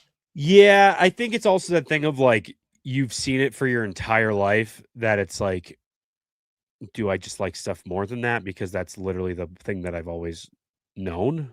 Yeah. But like, it is really cool. Stranger? For me, yeah. Yeah. I love that it is a unique helmet in the sense that it is not very uniform. It's clearly like a one-off that a guy welded in a cave, much like we see in the show, but it has function, it has purpose, not just with it being cortosis, but also the fact that it like deprives him of his senses so that he has to rely more on the Force and on the dark side. I love the modulator. I love like how menacing it is. It is a perfect embodiment of the dark side to me, in my opinion. It's really cool. I like it more than Vader's. It's really cool. Trying to think. See, I really like Scout Trooper helmets, but I know Connor would have something to say about that. I like Scout Trooper helmets too, but I don't think it's a top 4. You know what helmet I really like that I don't think gets a lot of love? I really like Wrecker's helmet, dude. Do you? I love Wrecker's helmet. If they made a Black Series of that, I would get that. Really? I like how it's like differently shaped than a lot of other clone helmets. Yeah. It's like basically like a knight helmet. Yeah. And it's got the skull on the front. I really like it. I really like Rex's helmet. It's cool. I've always said for me, Crosshair's Imperial helmet is one of my favorites. Yeah, really cool. That one. That's really like cool. I like it because it has the green visor, and that's why I also love Death Trooper helmets. The black with the green visor, bro, of like the like angular kind of. Ooh. So did we already get our 4? Vader, Rex, Boba, the Stranger? Are you putting Vader on it? Oh no, we said no to Vader. I do think Boba, Rex, and Stranger. Yeah. So what would that 4th helmet be? I like Maul DeLoreans, dude. I do, but here's my thing: is I think they're too much. No, I like it, dude. I think it fits them so well that it's too much because Maul is too much. I don't know. To me, I don't think that's the case. I've always read into it as these guys are like Maul glazers, bro. And it's like, but that's what I mean. Like, it's like, I don't think Maul's like clearly in Shadow Lord. Maul's like not like, and you will make helmets with giant spiky horns. But at like the time of skull. the Maul DeLoreans, though, he was like, I am your ruler, Mad King Maul. You know what I mean? Now it's different for Shadow Lord. Now he's just like, like taking care of business. But at the time, he's like, I'm going to sit on the throne. I'm going to make a show of it. I've just always thought the Maul DeLoreans were a little goofy. Like, they're cool. I think Rook cast helmet sweeps them. Okay. So here's my hot take: is I like the red helmet with the gold visor, less horns. Yeah. If they were the Mando helmets that they didn't have the gold visor, but they did have the horns, which I think is most of the Maul DeLoreans. But I'll clarify. Gar Saxon is a little too much. Starry Hat guy. I can take that. But like Rook Cast to me, I think she has one of the best Mando helmet designs of all time. Like that one is peak to me. In terms of especially like female, like women with Mandalorians that have like she's got the best one, dude. Yeah. Armorer does have a great helmet. It's very unique to her, and I do like it. Matthew Green is asking you about Tex. I love Tech's helmet, but I didn't even bring it up because I know Grayson's not going to allow it on the list. Tech's helmet is my favorite Bad Batch helmet. By far. Yeah, by far. I know it's your favorite. I love that helmet, dude. That helmet is sick. It's so good. To me, it's just I think I just don't. My brain does not register it as a helmet because it's like a weird kind of like 2-piece thing where it's like goggles and then also a helmet. Like, yeah, but it's so tech though. Like, talk about a helmet being telling the story of a character. That's him, dude. It's awesome. I think the way I feel about Tech's helmet is the same way you feel about Princess Leia's lightsaber. Where I'm like, oh, he's a nerd. Crazy. He's a nerd and he likes computers. Let's put a computer in his thing. Like, in my opinion, I think if Echo's new helmet didn't exist, all right. If Echo being in the Bad Batch didn't exist, and you took his helmet and you gave it to Tech, and you gave him an antenna, it'd be perfect. I think that'd be Echoes is my second favorite. Probably Tech, Echo, Crosshair, Imperial Crosshair, Wrecker. What about regular Crosshair? Regular Crosshair has that like weird duck bill at the chin. I like regular Crosshairs, but my weird thing is I don't know if it's painted on or if it's part of the helmet. Because if he painted it on, it's fine. But like the crosshair over the eye, I'm like, oh, bullseye, or like Deadshot, yeah.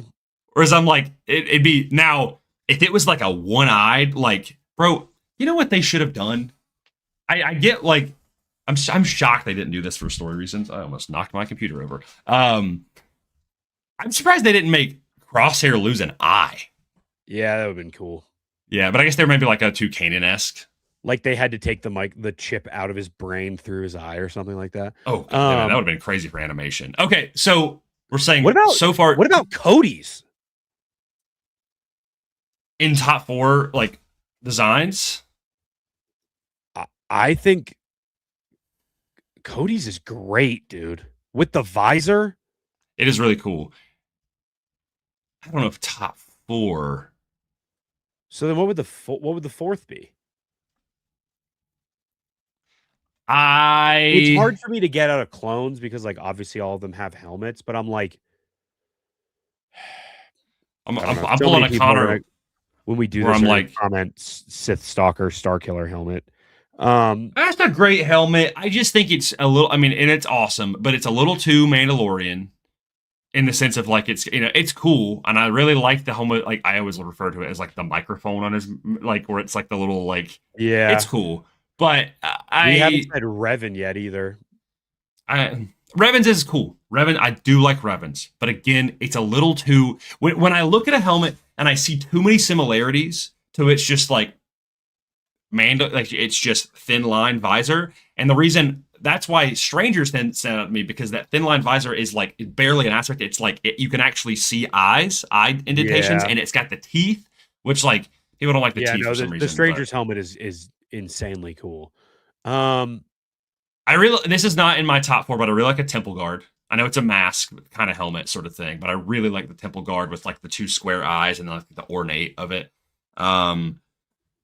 Luke is texting us, so I don't know what that's about. But he's texting us.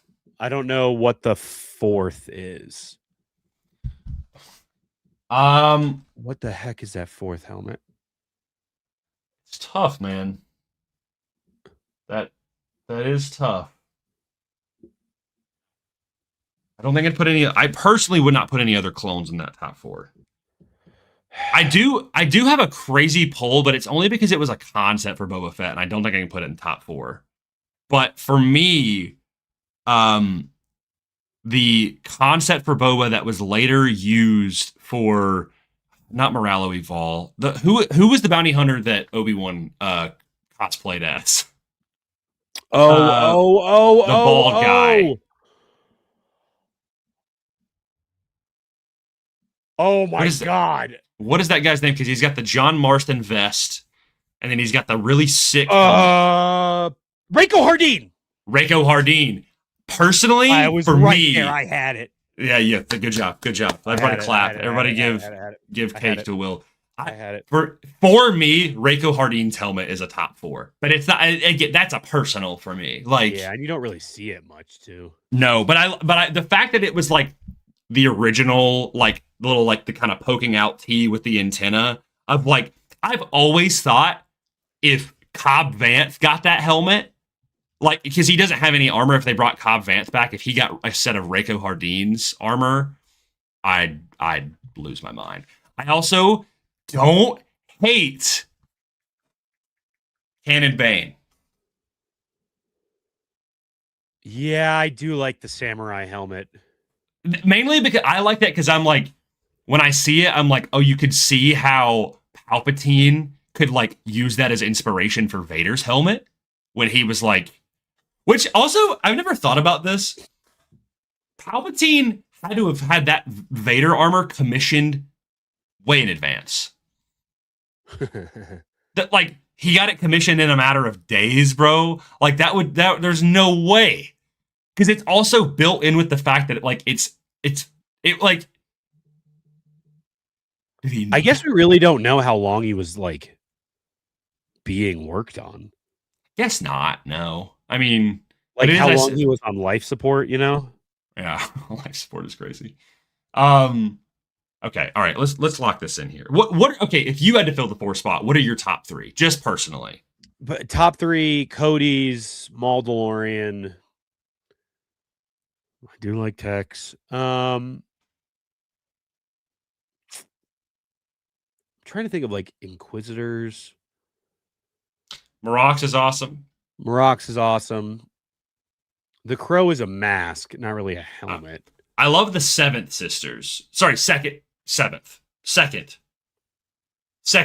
the one that's in Fallen Order. Second sister?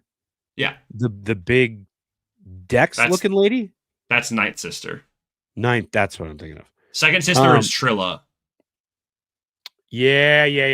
She's got like the red visor, and then it kind of like pokes out to like it's like flat and then flat here, and then it's like. And who's the 7th sister? Is that that's Freddy's wife. That's what I was gonna say. And she has the pointy one that comes down. Yeah. HoloNet guys, I mentioned Kylo, but the reason I didn't put Kylo, well, I mean, I don't know.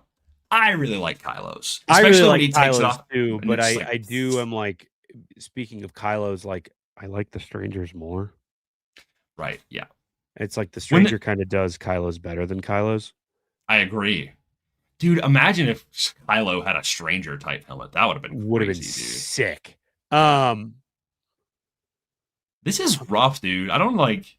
What is his 4th? What am I not thinking of? Because I'm like going through all the troopers and stuff, and I'm like, no, like, and I'm going through all the clones. Like Leia's Bausch. Ooh, Boba's. Bausch is a good one. Like Ventress, like the assassin helmet, like the bounty hunter helmet. Dude, I saw that Black Series in my Walmart the other day, and I was like, really? Yeah. I personally really love the way the Beskar Mandos look. I love the look of the Super Commandos? The Super Commando Mandalorians from Mando Season 3. Yeah. I love the way those look. Those are really good. They also, you can see like the Imperial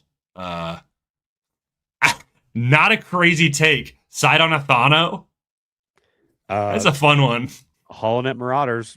I know. I was about to say. I was like, "That's y'all right there." The 3 that we have for just our like this is Will and I making like our top 4 best designs. It's not like we did a Mount Rushmore already, but for us right now, it is Boba, Rex, Stranger. And we're trying to figure out what our 4th favorite is because we decided not Vader. We just like Vader is not one of our like all times. I'm like we've gone through I do like bows. If I'm going Lady Mando, I'm going Rook Cass, man. It's so good, bro. That one's sick. I'm okay with that. You want to do Rook Cass? Yeah, we can do Rook Cass. I'm okay with that. My man, dude. I'm okay with that. Sick. Yeah, we gotta have some women on here anyway. So what are the top 4 helmet designs? Determined Focus's top 4 Star Wars helmet designs across the board and the galaxy are Rook Cass from Maul Shadow Lord, the Stranger from The Acolyte, Boba Fett from Star Wars, and Captain Rex from The Clone Wars. From Star Wars. You like that one? No. Boba Fett, Okay. Rook Cass, Rex. Who's the fourth one? The Stranger. I'm just, for the clip, I cannot do that. Yeah. I cannot. You can just like From speed me Star through it. Wars. Yeah. The next one because we did that 2-part for that one. The next one we were gonna do is do we want to stick to Mount Rushmores for now? Yeah, probably Mount Rushmore's for now. Okay. The Mount Rushmore of Force users. Can we do Jedi first? Just to get those, because I think that'll make Force users easier. We are to preface, we think we've done this before, but we looked back and we did the long list. We did our like top 20 list. Yeah. But for us, I think for us it's a pretty easy 4. Like for Mount Rushmore. I think Yoda, Luke, Obi-Wan, Ahsoka. For the Mount Rushmore of Jedi. Mm-hmm. My honorable mentions are Qui-Gon and Kanan. Yeah. But for like the faces of Jedi, Ahsoka, Yoda, Obi-Wan, Luke, you can't really beat it. Now, just because it is a Mount Rushmore, and iconicity is a big part of this. Mm-hmm. Rey.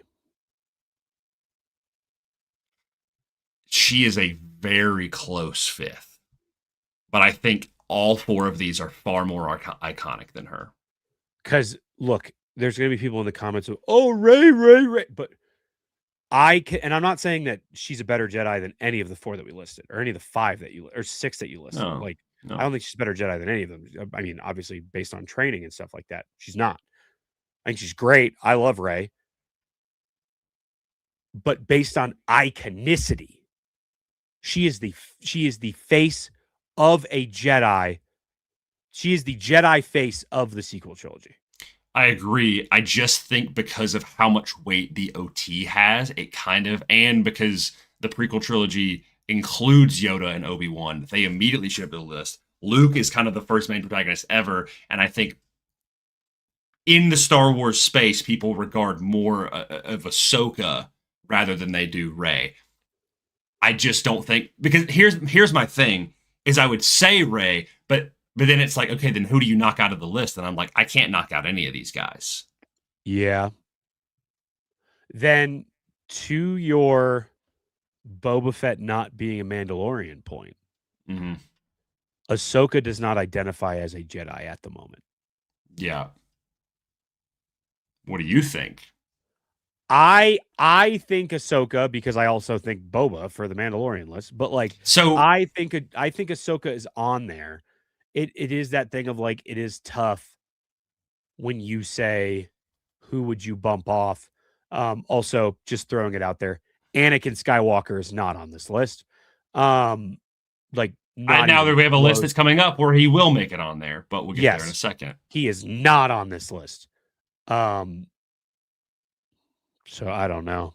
My thing with Ahsoka is she has the inverse problem with Boba, where she's like, I'm not a Jedi, but then she acts like a Jedi. Whereas Boba is like, I am a Mandalorian, and then just proceeds to he doesn't really abide by any Mandalorian stricture. And again, I got a lot of comments on the Boba Fett thing where it's like, oh, well, that's the Children of the Watch and stuff, and I'm like, but not really. Like, there's a lot of subsects of Mandalorians.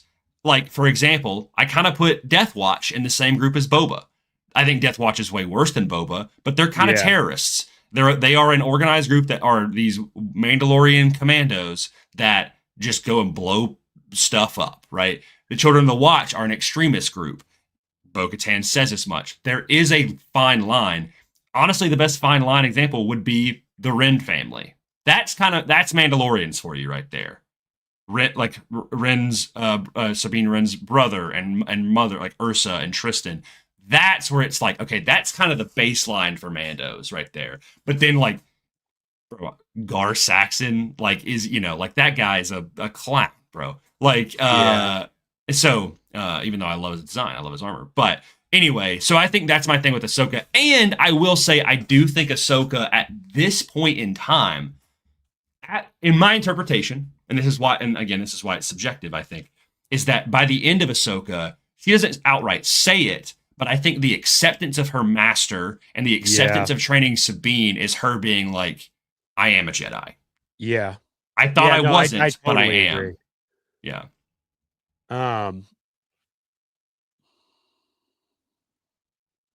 Yeah. If Rey made it on the list, the only person that I would even, and this is a like a 2%, like maybe briefly, Obi-Wan? like no. Yoda? No. It'd be Luke because of his the way he's portrayed in the sequels. People don't like. That's the only reason why I'd bump him out. Again, that's like to me, that's passing like a fleeting shadow.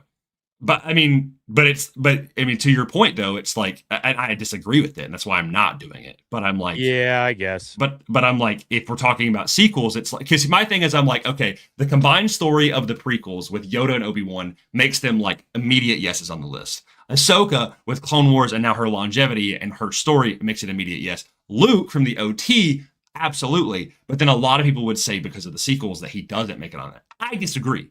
I do not agree with that. But some people would be like, but then, you know, I'd say like, oh, well, Luke gets bumped off and then Rey gets on there because of the ways in the sequels. People would be like, what? I do think my honorable mentions of like, for me are like Rey, Plo Koon, Qui-Gon, Kanan.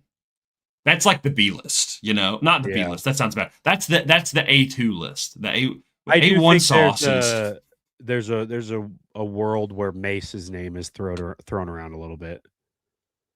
Mace Windu. He could be on there for sure, yeah, in terms of like iconicity. Yeah, okay. That can be the 4. I'm cool with that for the Mount Rushmore for the 4. Yeah. Absolutely. Luke, Obi-Wan, Yoda, Ahsoka. Mm-hmm.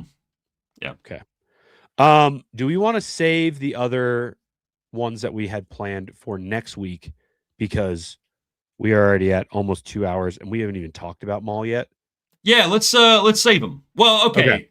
Yeah, no, let's save them. Let's do that. That way we have some in the bank. The last thing I had for Rank Ferric though is just a question. Sure. And I do think instead of Rank Ferric,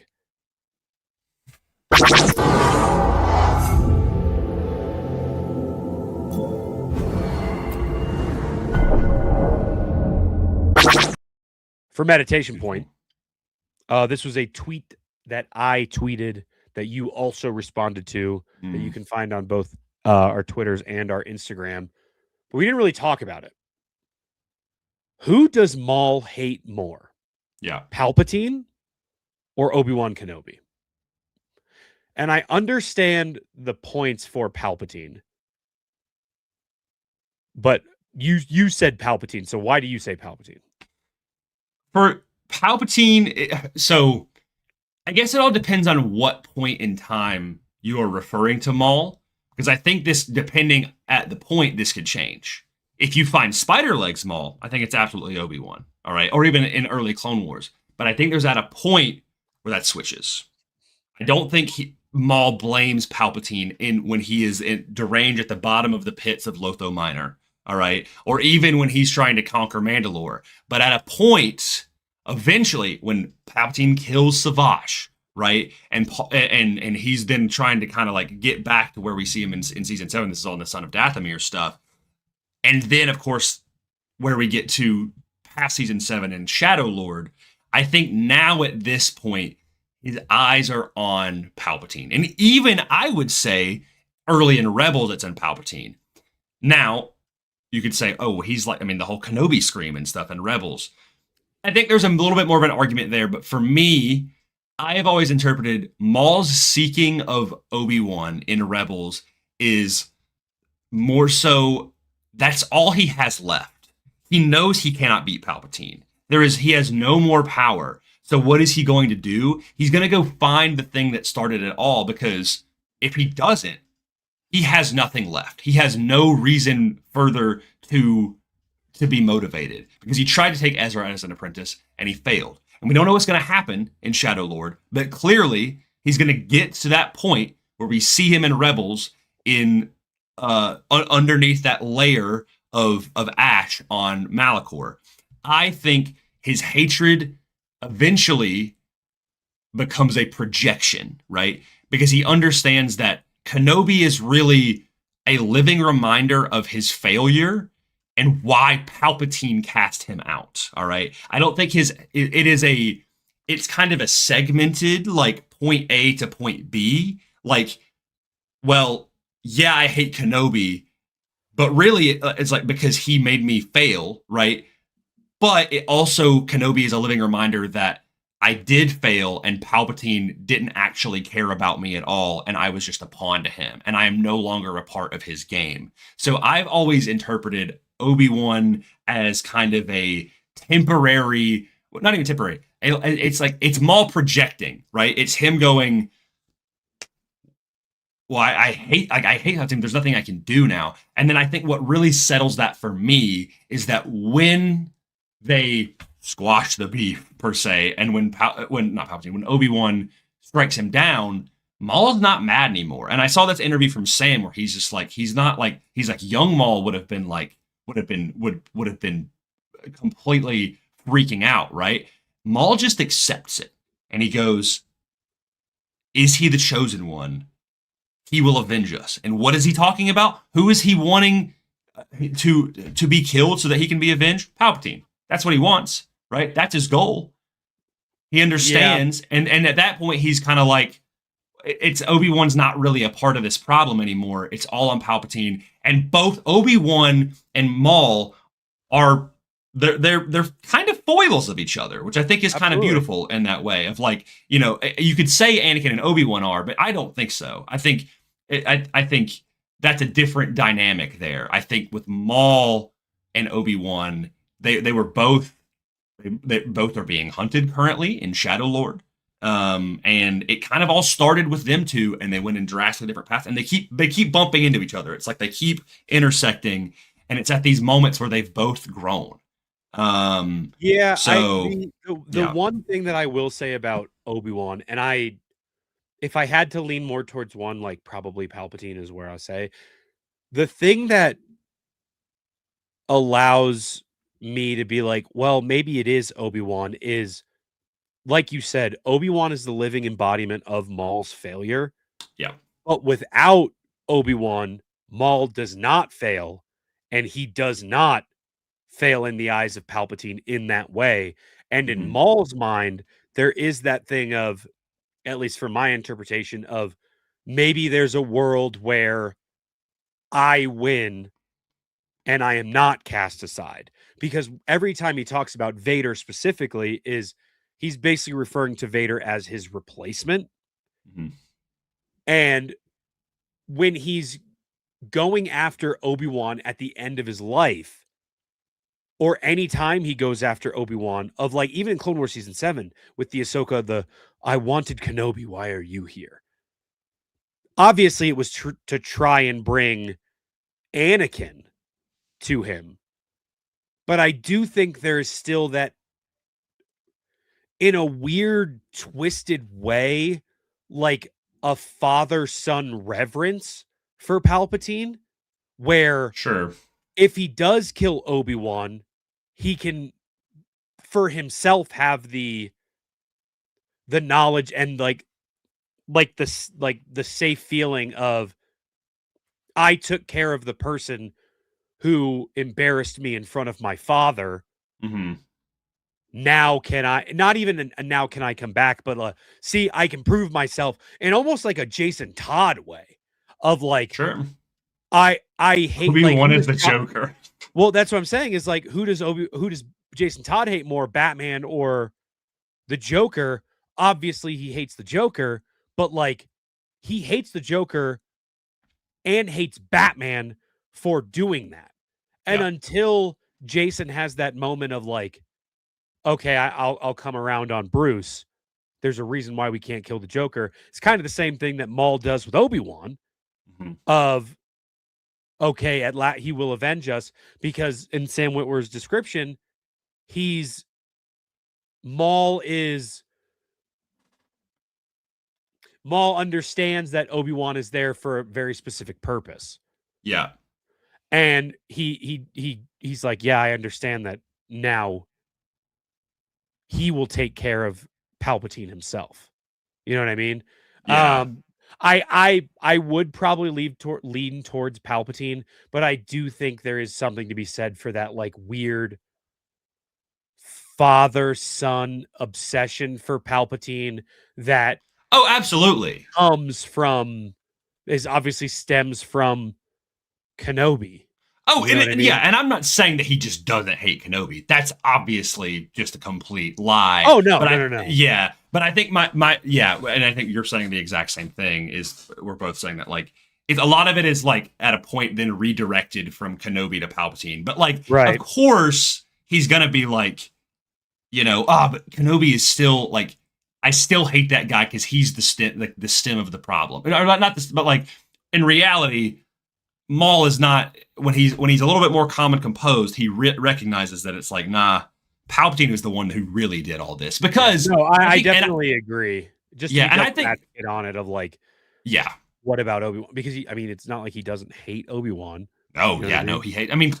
Dude, a lot of the stuff he did in Clone Wars like was specifically for Kenobi, right? Because when he massacres that village on Felucia, I think, or like so him and Savage take out Adi Gallia, or Maul stabs Satine, it's all because he's trying to get Kenobi. Eventually he realizes, oh, Palpatine is really the problem here, and maybe that's the person that I should be going after because I'm the one that's supposed to be in power. It's an interesting duality, and again with the whole Jason Todd Batman thing of like it comes down to he hates them for different reasons, Right. I think he understands that like Palpatine is the grand prize, but Kenobi is like there's always a bigger fish, and Obi-Wan is the small fish, but he still hates the small fish. Right. Yeah. No, I definitely agree. I'm just like, I would honestly, the person who I would love to ask is Sam Witwer. Yeah. And so here's where I wish we could get him on the show. Maybe one day. All right. Yeah. We should probably talk about the 2 episodes of Maul. Should we go into spoilers? Yeah, spoilers. If you have not watched episodes 5 and 6 of Maul Shadow Lord, you gotta pull. Hold on. Bam. Oh, I forgot I even made that. It's all right, man. Forgot I even made that. I'm more locked in this week because I have my setup now. You've been warned. Spoilers. All right, I'm back. The mauled cloth boiled hat is on. Overall thoughts on episodes 5 and 6 of Maul Shadow Lord. Great episodes. Obviously not as, I would say, not as fast paced, or even just not as paced the same as the beginning 4 episodes. I do think there was a lot of action. Maul definitely kind of took I wouldn't say a back seat, but he was definitely more in the shadows of these 2 episodes until he makes his reveal at the end to help Devin. And I do think that's kind of the whole point of explaining who Maul is at this moment. Maul is calm. He's on the surface calm, and he is also calculated. And Maul will wait for his moment to strike rather than strike first. And I do think that was really great to see. Truthfully, my favorite moment from both of these episodes, and one of my favorite moments in all of the entire show, is watching Maul train, meditate with his lightsaber. Like, that was beautiful. And that's awesome. Also, I think, in my opinion, like a good. Again, I talk a little bit about it, but the Darth Maul 2000 comic, with Jan Dursima's art, a lot of, and Shadow Lord does this as well, of like Maul trained for so long. Like so much of his training was in dojos and in like these death trap rooms where he's fighting droids and creatures and stuff because he's trying to hone himself. And in a weird way, you have to think that a lot of his comfort comes from that, right? Yeah. But it is interesting that he is doing it in a almost Jedi-like way. Like he's not doing it like he's not like, when he was fighting Master Docky and Devin, he was very much like just going crazy, right? Yeah. But when he was training on that bridge sort of thing, it's very Ahsoka in like Ahsoka season 1 when she's training the forms and stuff. He's kind of honing himself, and he's kind of maybe directing more of that anger in a precise way as opposed to an unhinged way. Which of course I made that tweet today as well. You got that money shot of him with the the reverse grip, and then I was like, okay. Yep. Yeah, it's like not even subtle. The one thing that I said before going into the show is like, I want to see Maul at some point do reverse grip with his lightsaber, and he did it. Yep. He did it. He literally did the exact pose from this title screen, which is awesome. Yep. Shout out to Starkiller. Yeah. Also, you were talking about the train thing at the end. You happen to just get massive Steve Rogers Infinity War vibes when like the shadow right here. Yep. Yeah. I was like, okay. I was like, yeah, this is I don't imagine Maul catches the lightsaber. Also, that moment when he's about to fight Marok, and Marok does with the second one and starts to spin it, and Maul goes, yeah, bro, I kind of did that before you, like I kind of was the OG, Yep. Which is awesome, Yeah. I'm trying to think. I really did like all of the Lawson stuff. I loved the Master Docky stuff. Like, I really would love to know more about how Master Docky and Devin survived Order 66. We now know that they survived Order 66 together. Yeah.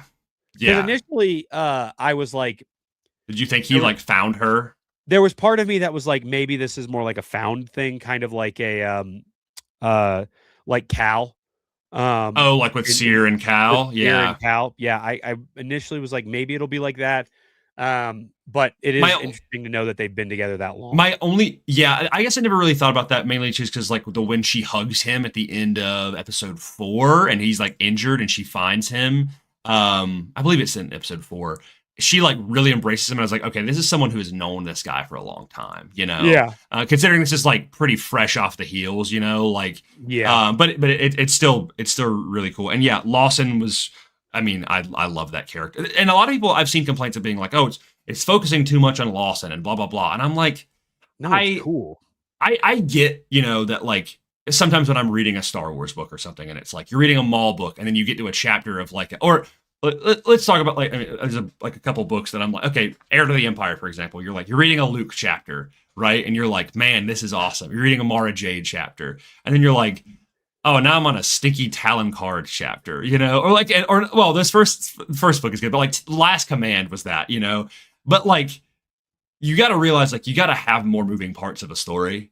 And when you go back and like, especially you rewatch them and you ponder on them, you realize like it's kind of necessary, because if you're not getting all those elements, then you're just getting a kind of hollow one-track version of the story. And then you also don't care about those characters when something is to happen to them. Right. Like, yeah. And I want to have new characters and fun characters. It's not a bad thing that when you are watching a character on screen or in a book and you're like, man, I wish I was with the other character. That's not a bad thing.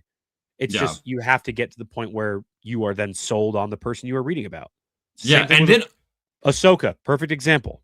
Nobody, it stinks, Ahsoka, I don't like this. And then now she's the face of the Clone Wars. She's the face you got to give it time, man. I think about with Shadow of the Sith of like those Ochi chapters. I remember I started. I was just like, oh god, I was like Ochi, and then by like the third chapter he had, I was like, I love Ochi chapters. These are awesome, So like. And that's fun stuff about it. And again, I was always sold on like Lawson and Rook and Master Docky. Like I love all of these characters because I know they're all so centered around Maul, which I love. But yeah, also, we talked a little bit about it. The fights here, man, the best the animated fights have ever been. Like, oh my god, yeah. Like just like hit his head. Oh my god, like they're so good. I just love like how impactful they are. And one thing that I wanted to say, and I was thinking about this, we've talked about it before. I think why Star Wars animation hits so hard, at least for me, is I think I love the live action stuff. Do not get me wrong. I love Star Wars live action, and I love when it hits. God, like Andor, Ahsoka, all of this stuff, like I really do love. But I think what Star Wars animation and what something like a Fallen Order or Survivor, where it's that hybridized medium of like it's live action facial references and stuff, but you're doing video gamey stuff because it's behind a computer. Right. It really it captures that essence of like, I guess what I feel like it was the EU. Of like when you were reading the EU and stuff, and you say you're seeing Luke in Heir to the Empire jump off of the roof and swing off the cable and take out the Nogri, right? Or Starkiller, like, you know, jump off and land in a bay of stormtroopers on the Death Star, right? Where it's like, it gives you more not over the top, I would say over the top in a good way of like these bigger set pieces, like. Frankly, I just don't think you get that train fight in live action. Right? I don't think so either. You could get it, but it would be in a lot more tame way. You don't get it without way more emphasis put on it. Like there would really have to be a reason for them to be on that train, and it would probably have to go through a lot of channels of like, well, do we really have to do it on the train? Do we really have to do it this way? Like. Unless it really serves the story. Whereas here, if it does serve the story, where it is just an incredible set piece of like, you're getting this 1,000-mile-an-hour lightsaber combat on a moving, speeding train. Like, and these guys are flying between cars. This is like if you shot a bunch of rubber bullets and they're all bouncing off each other at the same time. Like, incredible set piece. It's fantastic. But like, I do think there's something to be said for did my mic get like super weird right there? No, it's been fine. Okay, I just heard like a weird ringing. But like, yeah, I do think there is something to be said for how just fantastic the animation looks.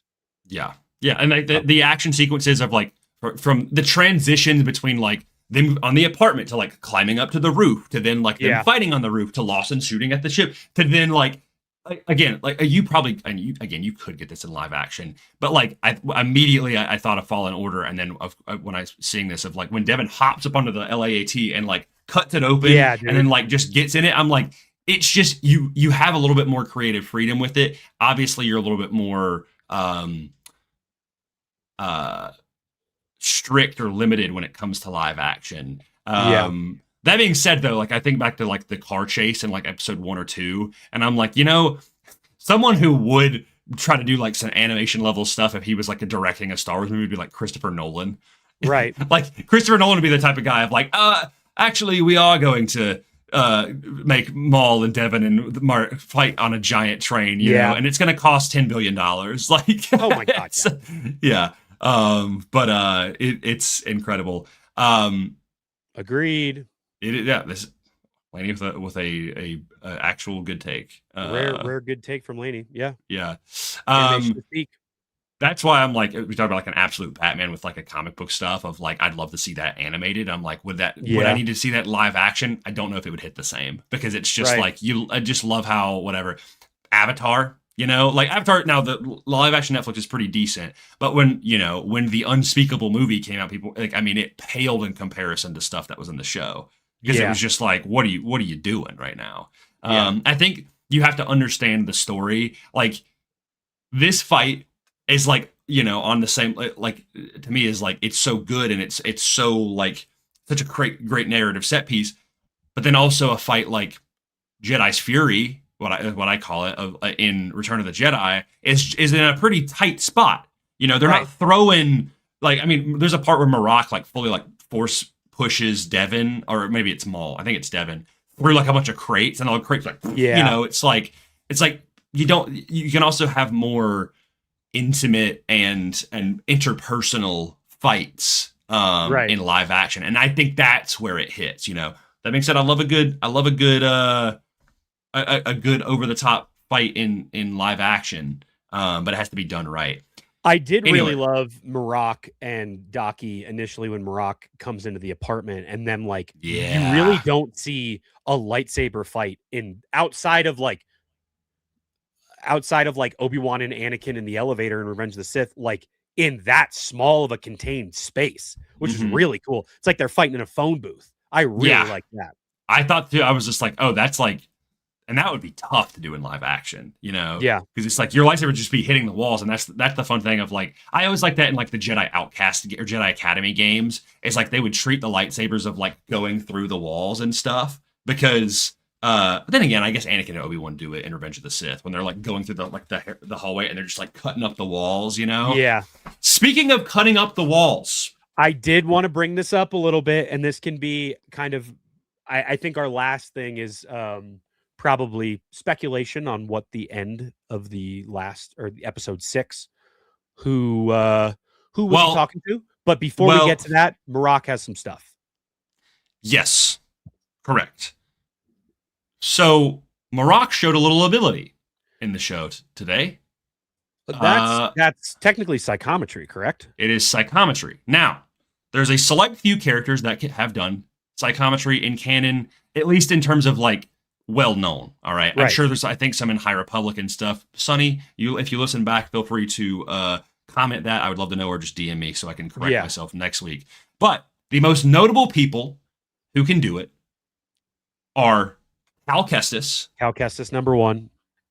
That's like that. He is like he's like really good at it, right? I would say that's also like who I think of when I think of psychometry, because it's, I mean, obviously it's so built into the game. Sure. And it's a great game mechanic. Yeah. Ahsoka does it in Ahsoka. Yep.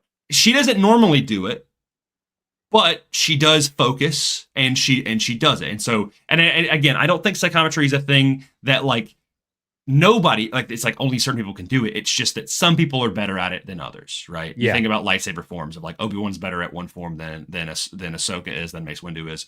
Now, the third person who kind of debuted psychometry, we have not seen in a while, and is tied a little intrinsically to the Night Sisters as well, for one specific reason, is Quinlan Vos. Quinlan Vos was kind of the OG Admiral psychometry guy. Admiral. I have a crazy theory, Will. No way. I think no way. I think it makes sense. No, this is the theory that you texted me about when you said you had. I think no way, dude. Explain it to me then. Okay. He's already flipped back and forth. He's flipped back and forth. We've jumped. Explain what your theory is. I will explain. I believe that Quinlan Vos is Marok. And here is the reasons why. First and foremost, we do not know explicitly what happens to Quinlan Vos after the Clone Wars. But what we do know from Dark Disciple, which is a canon book that was adapting a storyline from Clone Wars that got scrapped, is that he flip-flopped a lot in that book, all right? And the dark side is something that he is no stranger to. This was in Legends and in canon, all right? Now, Marok is voiced by AJ Lacasio, who plays Gambit. Gambit, I'll just say this. I'm pretty sure Quinlan Vos was heavily inspired by Gambit. Like, in terms of it as being a character. Now, Quinlan Vos did have a different voice actor in the Clone Wars and I think Tales of the Jedi, but Marok has the modulator and stuff like that. Right. We see in Kenobi that he's like, Quinlan was here, okay? My thought process, and again, I'm not married to this idea, but I do think it's very interesting, and if this was the case, I would love this, is we know Marok's endpoint. And in Ahsoka, he is being used as an underling by Morgan Elsbeth, who is a Night Sister. Who did Quinlan Vos fall in love with? A Night Sister, all right? The last time that we have seen him on screen, timeline-wise, was in Tales of the Jedi when he buries Asajj Ventress, who is, again, a Night Sister, and puts her in the little bathing waters or whatever. Yes, Brent, I'm not married to the idea, but I'm dating it, all right? So I think to me, it would be interesting if Palpatine's going to know about the whole Quinlan thing. He's just going to, right? Because Dooku went through it all. Of course, he's going to know about all of this stuff, right? Palpatine is someone who uses this sort of stuff. I could see it being pretty interesting because, again, we don't ever see Marrok as an Inquisitor past Shadow Lord or Tales of the Empire, I should say. There is a big. He's not in Rebels, which is kind of weird. He's not in Fallen Order or Survivor. Kind of weird, you know. And Fallen Order is Survivor. Like Fallen Order is 4 years after this show. Survivor is at the same time as Kenobi. Again, where is Marrok at? Why is he not in Kenobi? All right. It makes me think, and I'll answer. I'm going to get to this in a second. It makes me think that it's possible that, again, if Quinlan's been all this flip-flopping and he's struggling with his dark side, that eventually, but he's probably under some brainwashing or, he's been tortured. Because that's what happens in Dark Disciple. He gets, tortured by Dooku. I could see him being a dark side Inquisitor. All right? I could see him being Marrok. And eventually, and maybe this is a Ventress thing. Maybe Ventress and his story, she brings him back. And they end up, doing Jedi stuff together. But then eventually, he gets killed, and what happens is Morgan Elsbeth finds him, and she turns him into this husk, this corpse, all right? And he's not really alive anymore, but she's, using his body to, be this, husk of a dark side user. Is there flaws in my logic? A little bit. But I don't hate it. Don't hate the idea. So the one thing that I will say for that theory, I really do like the idea, and we really don't know the ins and outs and maybe the science of how the Night Sister magic worked when Asajj was brought back. Yeah. And there is the thing that I think of is the last time that we saw Quinlan was when Asajj sees him entering the ship and in Tales of the Underworld. Mm-hmm. And she decides not to go after him. Does she see him, or I thought she just knows that. I thought she knows that he's on the ship. No, I think she knows that ship's going to lead them to the Jedi, and they decide not to go.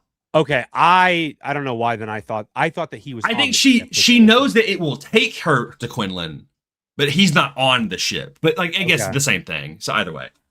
Okay. Huh. Okay, because that's what I was going to say is timeline wise, I guess that really doesn't make any sense then, because I was going to say timeline wise, when does this take place versus Tales of the Underworld? Because does that mean Oh, true. I get what you're saying. Because then here's my thing is when does Quinlan write his name on the wall in Kenobi for the path? I think in a couple of years. That was my thought process. I figured after he's Marrok? Yeah. You think he's Marrok? Then he comes back as Quinlan. Yeah. And then I think Morgan Elsbeth revives him and makes him Marrok again. But he's not really a person at that point. See, here's what my thing was, if it is Quinlan, is if Asajj doesn't see him, and there's that weird prophecy thing of they can never meet again because of the bringing her back from the waters. If she doesn't see him again, is there a chance that him bringing her to those waters and her coming back was in some sort of way Quinlan sacrificing himself for Asajj? That's why he's Ghost Rider thing, kind of like a little bit. Oh, you can't see him again, and you'll come back, but then actually it's he's in this Yep. Yeah. And that's what I'm thinking of. If the stuff with the path happens before Asajj, before the Living Water stuff, maybe. But if it happens after, I'm a little bit hesitant to say Marrok, as well as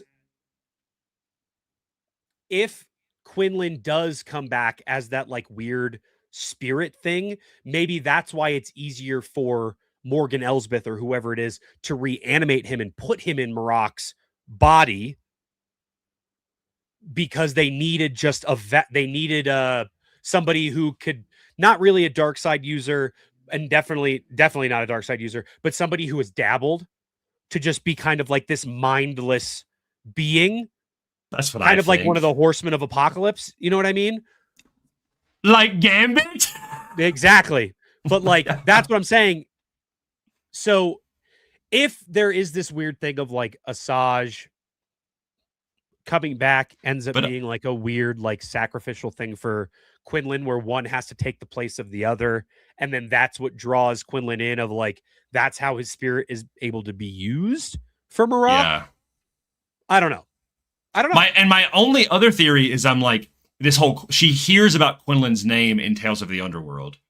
There's nothing saying that he actually was there.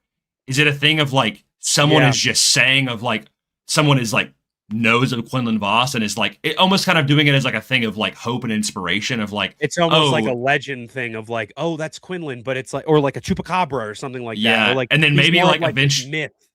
Right. And it's like that could be interesting because it's like then it's like, oh, that and maybe that's the length of it. But then also it's like, what if Asajj was the person to write Quinlan's name on there? Whoa. She's like it wasn't because Kenobi's not like feeling it with psychometry or whatever. He's just like it's just like, what if she did that as like, well, I can't write my name on here. Well, now we need Cal Kestis to go there and feel it with psychometry so we can see if it was actually Quinlan. We need all the psychometrists to get together. Yeah, we need Marrok to go back and feel if him as Quinlan wrote that as Quinlan.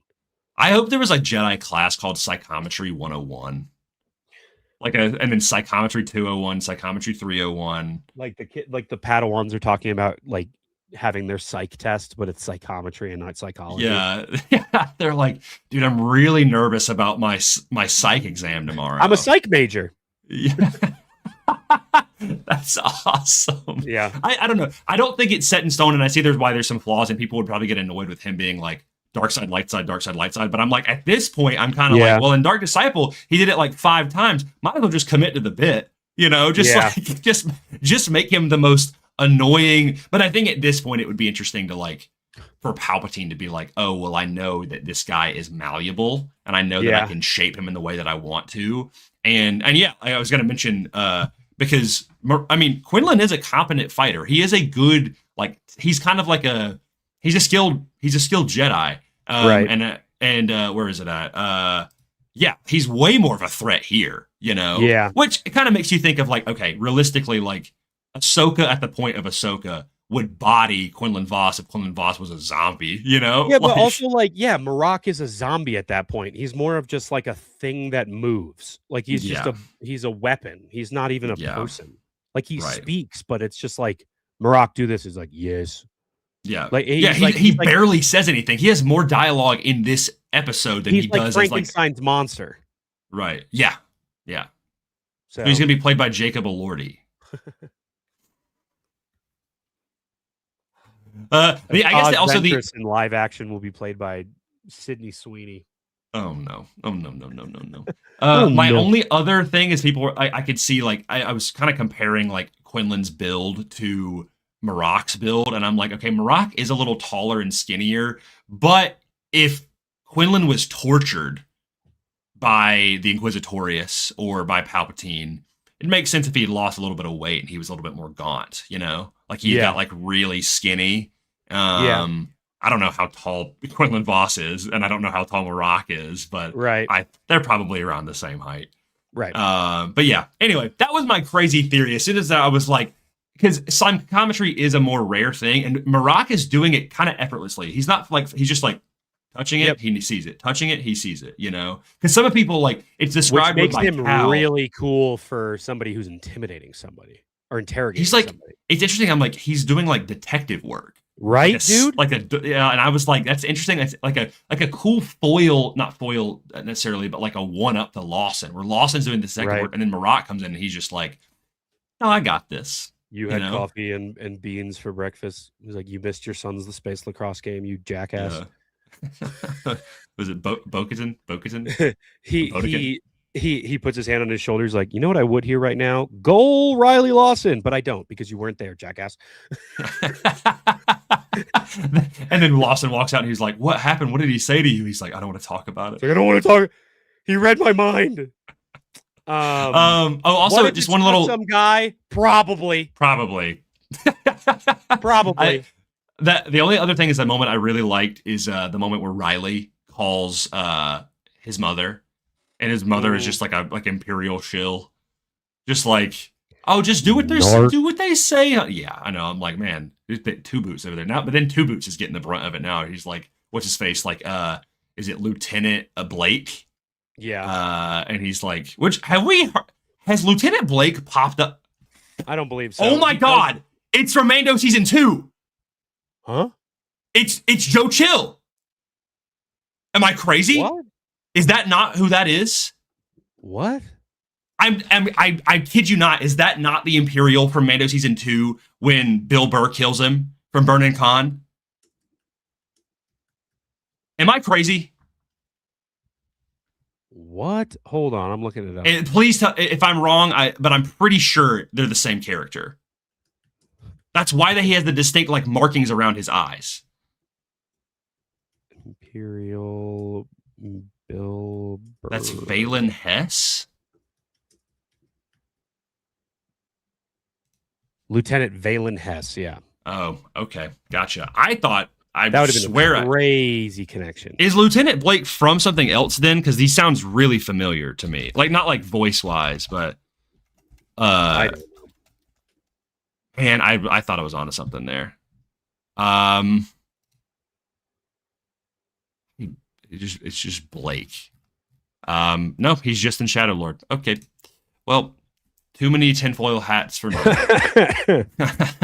Anyway, so you wanted to ask though for the final point, who is Marok talking to? Yeah, so we see Marok. He says, "My lord." There's a hologram. Who do we think he's talking to? I said there's 3 options. Sure, go ahead. Grand Inquisitor, Vader, Palpatine. Yeah. I'm gonna say if it's because they ended it where they did, it's probably Vader. I also think it's probably Vader.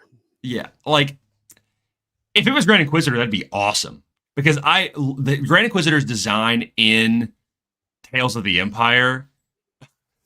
Sometimes an impy is just an impy. Shiny impy. Also, love that you have the grandma from Andor as your profile picture. That's awesome. Who Brandon Way Nerdy got to name based on his grandma. That's right. Yeah, that's right. I forgot about it. What was her name? I don't remember. But Talking Bay 94, he was able to do that. Which that's crazy. That's sick.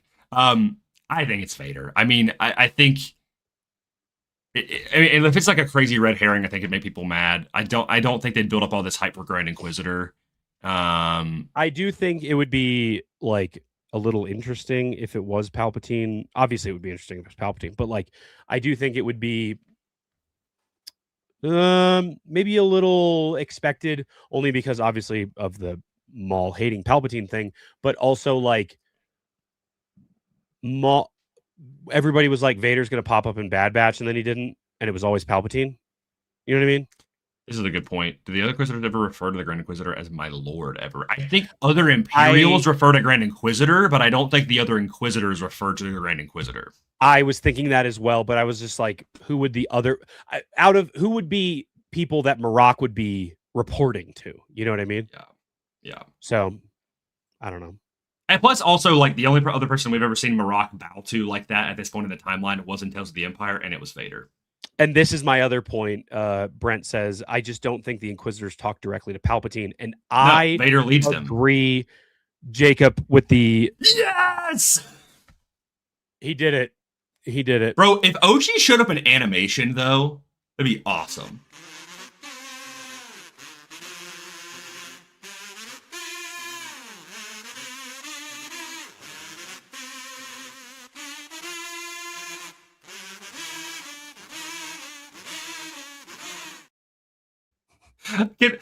I need a V2. Jacob, can you please make a Marok to Ochi of Bestoon? Can you make a sequel for me? A triangle, Marok, Ochi of Bestoon, and Quinlan Voss. And be like, guys, we have an idea. and everybody be like, "What?" And then just post it on Twitter, and then just tag us, and then don't say anything else. What was that? No one can ever explain the lore. On it right now. By the way, I wanted to go back up. Thank you for renewing your membership. You did not have to do that, but he was very kind, and he said, "Happy 1 year. Appreciate you guys." Oh, you stop it. Hey, we appreciate you. I appreciate you. Anytime I see a Jacob tweet, he's just always incredibly based, bro. Also, you have motivated me. I've got to catch up on NJO and Legacy of the Force and all that stuff. It's got to. Was that a canoe? Yeah. Was that a canoe? I'm sorry, is there anything else in these episodes that I wanted to bring up? I don't think so. I think I'm pretty. That's pretty much all my thoughts for the show. Yeah. For these episodes. 4 more episodes left. Jacob's working on it. We're gonna save that for next week. We're just gonna open to MP3. I'm just gonna let that open next week episode. Right. They're just going to be like, "Hey, everybody, hello there, General Kenobi, say it back, welcome back to Determined Focus." And today, and then that's just going to be it. And I'm that's going to happen. I promise. Wow, this is awesome. I have those. Dude. What's up, Sean? Appreciate you being here. Yeah. I have those, and they're sick. That's sick. Yeah, I think that's all I got, dude. I don't think there's anything else. I think we'll be back next week for more Shadow Lord, but the penultimate batch of episodes. Some more Rank Ferrix. We will not be live on May 4th, Monday, May 4th. Which is, you're probably going to be like, what? May 4th is going to be pretty awesome. I'm just going to say that. It'll be a fun time. Might be the May 4th of all time. But it might be the song of all time. We'll try. I mean, I'd like to at least. I'm not going to set this in writing or anything, but I'd really like to try to release something for y'all for May 4th. Just because we won't be able to. Yeah. At the very, we will figure out something of some sorts. Hopefully, we'll keep you posted. Right. But we'll be back next week, and then right. For the finale of Shadow Lord, honestly, we might just be a day late. Be a day late. So right. Either way. Yeah. Thank y'all. Brent. Hey, Brent. No. Thank y'all for 1 year of Determined Focus. We like we always say in these past couple of weeks with all the opportunities we've been getting, we cannot do this truly without all of you. We are very thankful for each and every one of you, all of the members, everybody who we've just met doing this stuff. It's been a crazy and really fun year. Yeah, there's just a lot of really cool stuff that's on the horizon. And unlike what K2S says, there is a horizon. Anyway, play me a Bring Me the Horizon song. I don't know. Anything else you got? I think that's it. I don't have any, I don't think there's any housekeeping stuff. I think we're good. Okay. I can tease that I am working on some new merch stuff. 1 year merch? Maybe, or maybe just stuff that we should have. So, yeah. All right. Maybe just some stuff that we should have. I'm excited. Well, yeah. I think that's it though. I think that's it. That's all I got. Perfect. Well. And tomorrow, we're going to be on yes, of course. with Mr. Blue Harvest himself and J Guy Hunter, Colin and Hunter, part of the VCN network, and we're going to be talking about Celebration stuff as well as these 2 episodes of Maul Shadow Lord. So if you did not listen to the spoiler portion of this episode, or you skipped because you didn't want to talk about spoilers, and you have the chance to watch it, tomorrow we'll be talking about spoilers. So see you then. And that'll be on their channel. So we'll have it up on our Instagrams and stuff. So you'll find the links there. I'll put it in the Focus Squadron members what do you call that thing on Instagram? Yeah. I'll post it on my stories too. Anyway, the lobby thing, whatever. Yeah. The channel. Yeah.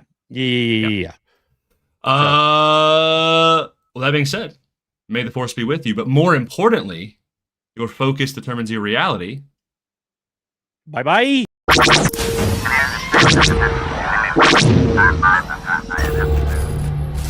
Always remember.